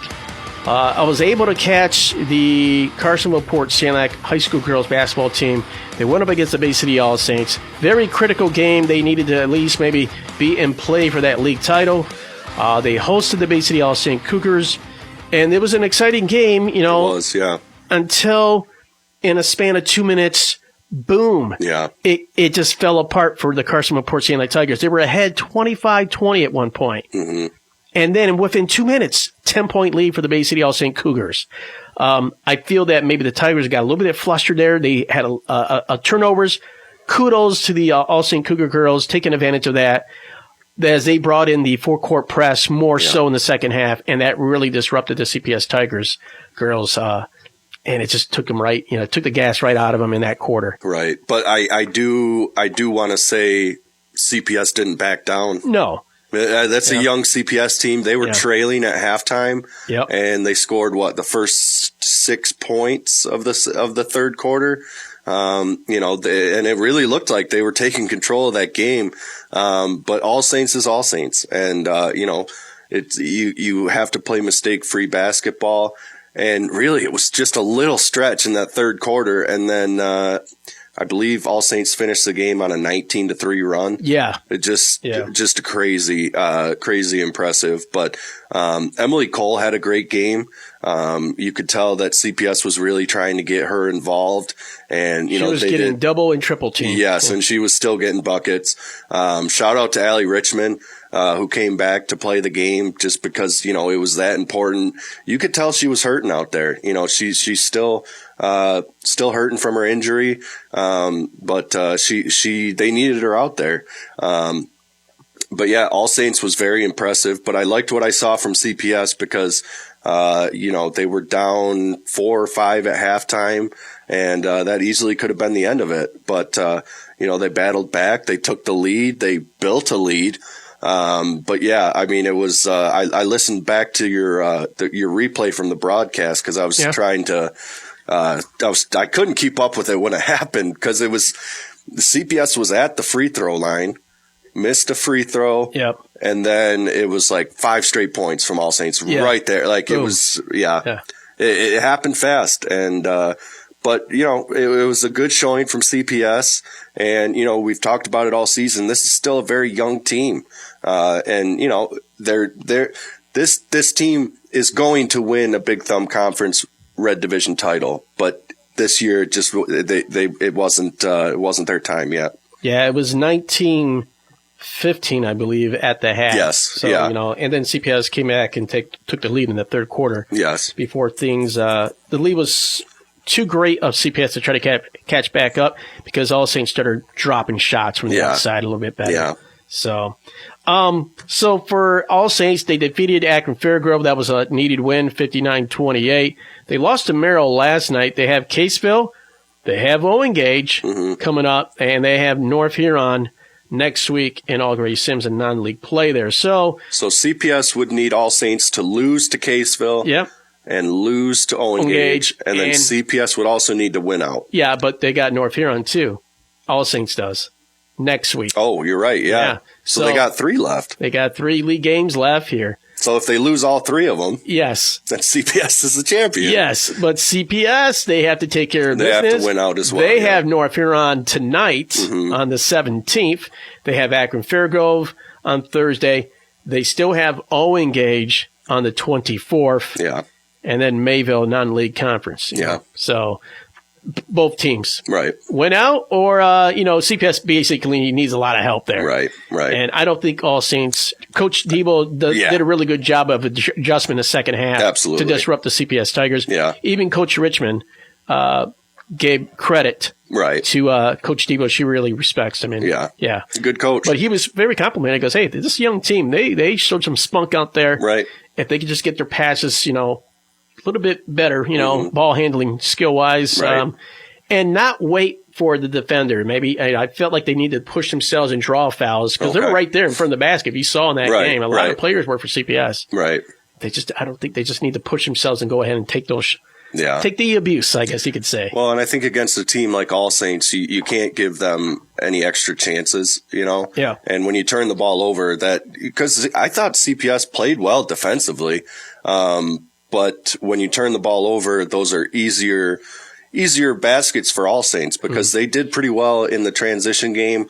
But I thought it was a great game. Yeah. The student section for CPS was fantastic. They were fired up. Man. Yeah, they were fired up. They knew it was a big game. And, it was a fun game. It was just not fun how it ended. Now, like I said, All Saints still have league games left. They lose all three. Right. Only Gates can come back in this, too. They win all three, and they hope for All Saints to lose all three, too. Yep. So there's three teams still in the race right here, but I think All Saints, all they have to do is win one more, and they get it here. Yep. So that's the Big Thumb Conference Red Division. Now, moving over to the Big Thumb Conference Blue Division, well, Kingston in the front right now. Nothing's changed. But Deckerville have no league games this week. Right. Their lone league loss was to Kingston. So now Deckerville, like you said, don't want to get too far ahead of here. That's why they scheduled this Yale Bulldogs team to test themselves. Kingston has been testing themselves throughout the whole season. Right. They have been taking on everybody out there, minus Yale. I almost said, why don't you trade that game with Deckerville? I want to see where they're at, Right. But Kingston actually did test themselves last night. Great win over the Carroll Tigers, who just defeated Cass City last week. Right. 51-36 win for Kingston. Last week, on Friday night, Kingston beats Croswell Lexington girls 70-38. Eddie, man. It's pretty crazy because when you say Kingston beat Carroll 51-38, you said 51-36. 51-36. Hey, not bad, Carroll. It's crazy when, teams, when they got within 8 points. Yeah, when Kingston's still winning games by double digits, you still go, hey, not bad, Carroll. Yeah. That's just, Kingston is just in a completely different realm. It's going to be tough for Deckerville, but you have to give Deckerville credit. They didn't look ahead to the Kingston game. They took care of business last week. They beat Mayville. They beat Peck, and now they've given themselves an opportunity to at least compete for that share of the conference championship. Yeah, so that Deckerville versus Kingston will be a week from tonight at Deckerville. We will be covering that game. Yeah. For that night. But first things first, Kingston has, Deckerville has Yale tonight. Kingston themselves, they will have... Kingston still has a Peck game, I think. They're playing Bad Axe tonight. Okay. Yes, Bad Axe girls tonight. They had Peck on Thursday night at Peck. Okay. And they have Deckerville. So they end the season with league games. Right. For Kingston. So, yeah. Peck not in the race. They're 1-3. Deckerville 4-1 in league play. Kingston 4-0. They're undefeated at 19-0, and they've been, like I said, taking on anybody they want to, who's willing to face them, I guess you could say. Yep. So good luck to both teams there. So that's the race right there. Deckerville Eagles, hey, hats off to them. They've won 8 straight. Yeah, they beat Peck last week 56-25, and they beat Mayville as well 61-15, and also Reese. They had 3 games last week. With the win of Reese, 29-26. It came down to a defensive play on the perimeter on the wing for a 3-point shot attempt by Reese, and Deckerville able to defensively stop that and prevent that from happening. It came down to that last play there defensively. So good for Deckerville. Yale tonight, Kingston next week, Tuesday. They end the regular season at Harbor Beach. So Deckerville Eagles, though, I mean, what a season. They played Lakers. They scheduled them. They beat Brown City on their home court, 44-42, despite Brown City coming back in that one.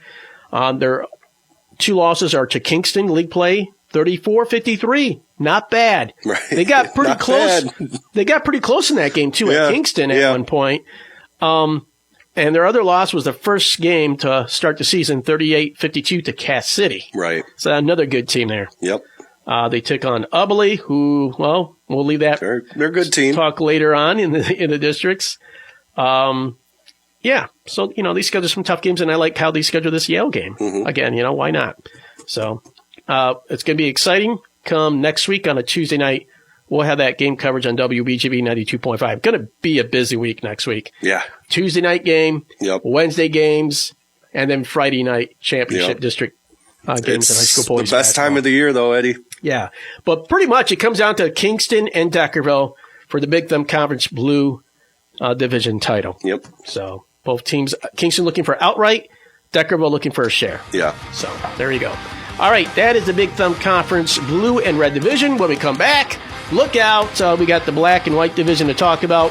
A lot of things happen in that. Yes. In both conferences there. So it's going to be an exciting finish for both those teams. But more so for us in the Black Division because we have a league championship game if things work out with Brown City against their game against Ubly. When we come back here on WMIC, it is Thumb Sportsline.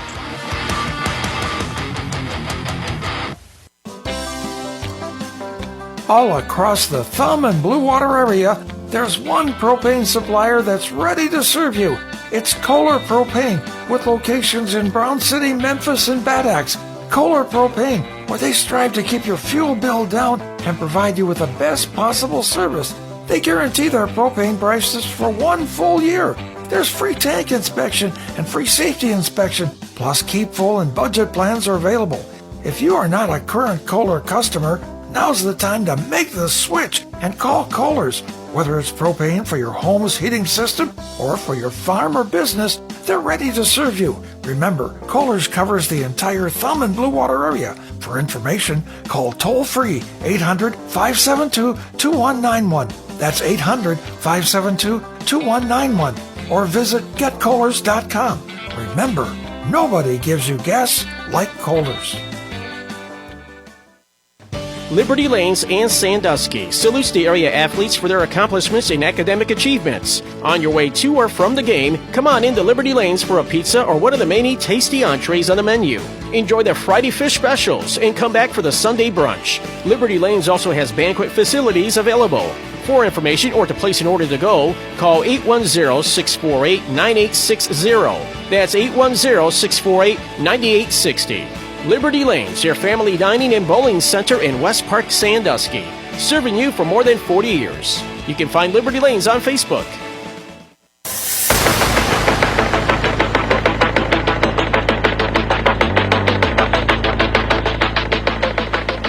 Welcome back to WMIC Thumb Sportsline, and we are continuing our talk of high school girls basketball, glossing over some of the games they played here last week, and then the next 2 weeks, basically for this conference in black and white divisions. I do believe league championships will be decided here at this point. So let's dive into the white division first before we get into our immediate coverage here. What a win for the Carroll Tiger girls over the Cass City Red Hawk girls. It just turned things a little bit upside down here. When you thought it was going to go one way, Carroll Tigers come in here. Jay Riley doing a heck of a job with this team to get to this point. And what a huge win over Cass City last week on Thursday, 43-39. I think that was a comeback win as well. So, and they had to take care of business earlier that week against a very, very tough Unionville-Sebewaing sneaky team, man.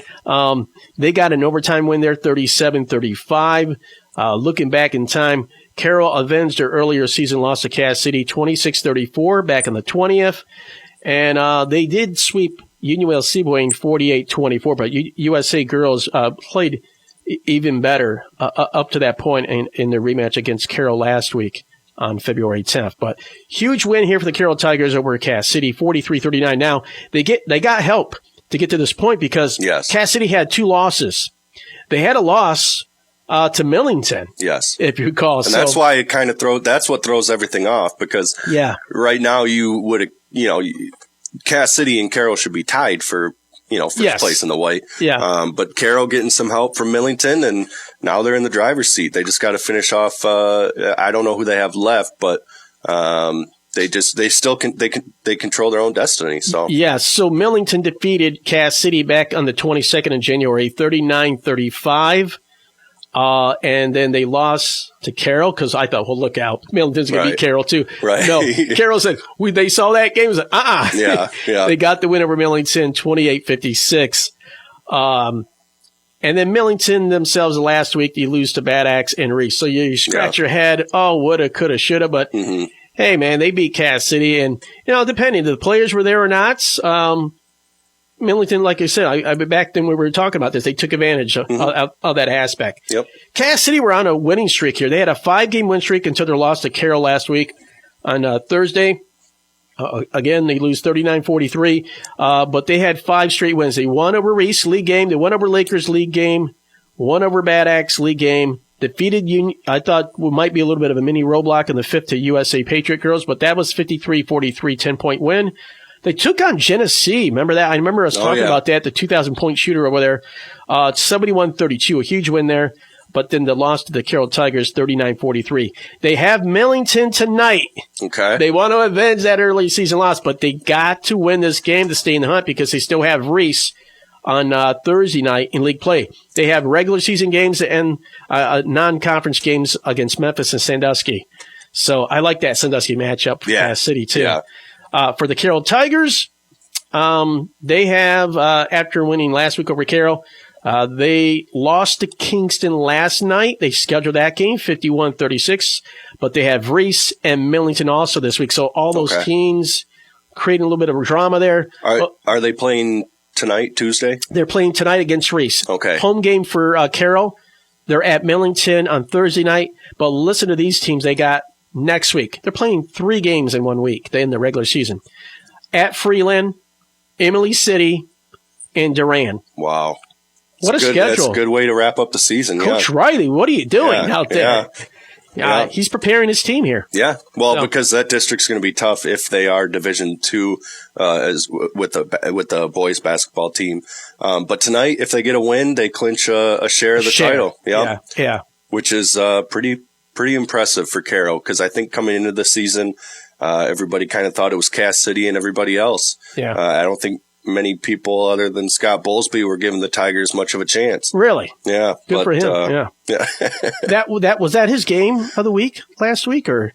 He covered it. I don't know if he did it for the radio or the newspaper, but yes, and there is a story in the Saturday edition. Okay. Already. It was.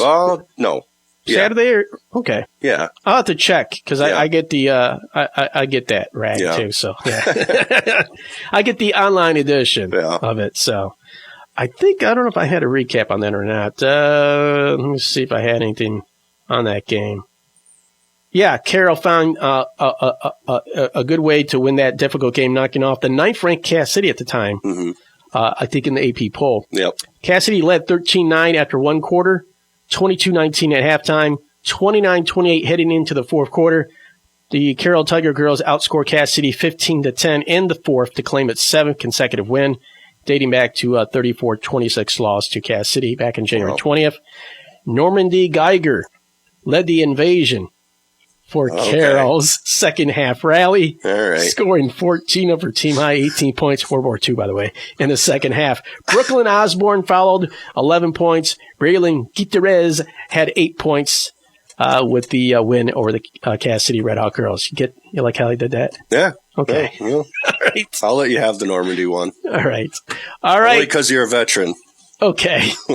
All right. So good luck to those teams. And we'll find out where they kind of excited to figure out where everybody's going to be at district seating wise. Because I don't think Carroll falls into Division II when it comes to girls, do they or not? I don't know actually. Yeah, they're kind of wondering. Yeah, they might be Division III.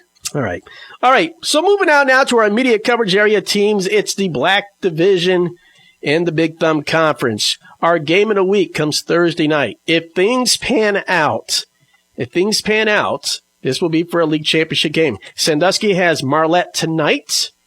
That's a home game for the Sandusky Wolf girls. Thursday night, they're at Brown City in a rematch, which they won earlier in the season, 31-21, just a 10-point win. 10 points, that's 5 shots there. Yeah. Could have been easily made up, and Brown City had an opportunity in that first meeting to go a little bit closer scoring-wise, but Sandusky, they come in strong coming out of the half, Yeah. Always finish strong. Yeah. Sandusky got a key win. Played against a very tough Ubly team, I think, 35-23. They also beat Harbor Beach a couple of weeks ago, 45-34. Harbor Beach defeated Ubly last night. Yeah. So now Sandusky has Marlette and Brown City. They'll finish the season next week, non-league games, but maybe opponents they may face in the playoffs, especially at the end of the regular season against Cass City next week. Mm-hmm. But good win for Sandusky over Ubly. Yeah. Real quick, Carroll girls are Division III.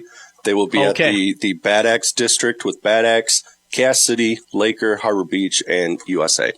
But yes, Sandusky Ubly. We've seen it the past couple weeks. We saw it with the Harbor Beach game where Sandusky was down big early. Yeah. Now they weren't down big against Ubly, but they were down 11-10 at halftime. But, we sound like a broken record every week we talk about Sandusky. You have to play 4 quarters against them because Sandusky's going to figure it out. You can hang with them for a little while. You can hang with them for 2 quarters and hang with them for 3 quarters. But eventually, they figure it out. Maggie kind of hit a big 3-pointer in the third, and Sandusky outscored, I believe, 13-4 in the third quarter. And that's just how it goes with Sandusky, and Ubley was only outscored 12-8 in the fourth quarter, but that one quarter proved to be the difference. So Kyneth had a big 3. Brooke Wendling scored all 9 of her points in the second half. Caroline Ranke had 9. Riley Moore had 5. And Emma Merriman scored 4. One of the bigger things I noticed from the box score, Sandusky was 10 of 13 from the free throw line, going 8 of 10 in the fourth. That was one of the things Coach DeMott talked about earlier in the season, specifically after that Brown City game was, we have to shoot a little bit better at the free throw line. And, if Al DeMott says that, they're going to work on it, and they're going to go 10 of 13 from the free throw line. They're going to figure it out. So I'm really looking forward to this game, obviously. And I know we say it every single week. It doesn't matter what the score is at halftime. It doesn't matter what the score is after 3 quarters. Sandusky's going to figure it out. They're going to put it together. You can't quite do that against Brown City. I feel like Brown City is a good enough team that if you give them that little bit of leeway early on, if you get down 12-4 in the first quarter like you did against Harbor Beach, or if you're down by a point at halftime, Brown City is a good enough team to make you pay for that. On the other hand, Sandusky has shown that all season it doesn't matter. They're going to put together a big quarter. Maggie Kyneth's going to hit a big 3-pointer. Caroline Ranke's going to have a 3-point play, get to the foul line. It's extremely impressive what Sandusky's done this season. But on the flip side, I'm looking forward to seeing Brown City get another chance at Sandusky because Brown City didn't play its best game against Sandusky the first time around. Yeah, but a particular player has really stepped it up here, especially against Harbor Beach with their win. Harley Leisure had 21 points in that game against Marlette. That sounds about right. Yeah, that sounds right. So that was on the 12th. So that was last week on Thursday, 36-15 for the win for Brown City. So they brought it on. They also took on Algonac earlier that week, last week, 52-25. They're on a 5-game win streak now after their losses to Sandusky and Deckerville back in late January. They have Ubley tonight. Ubley is, a still very good team, I think. Eddie, I wanted to do a big story in the paper this week of Sandusky versus Brown City for the but you don't want to jinx anything. No. You don't want to put that story in the paper on Wednesday after Sandusky loses to Marlette on Tuesday. So but I do think Sandusky and Brown City both win tonight. I think they will be playing for the conference championship on Thursday. You mentioned that Algonac game last week.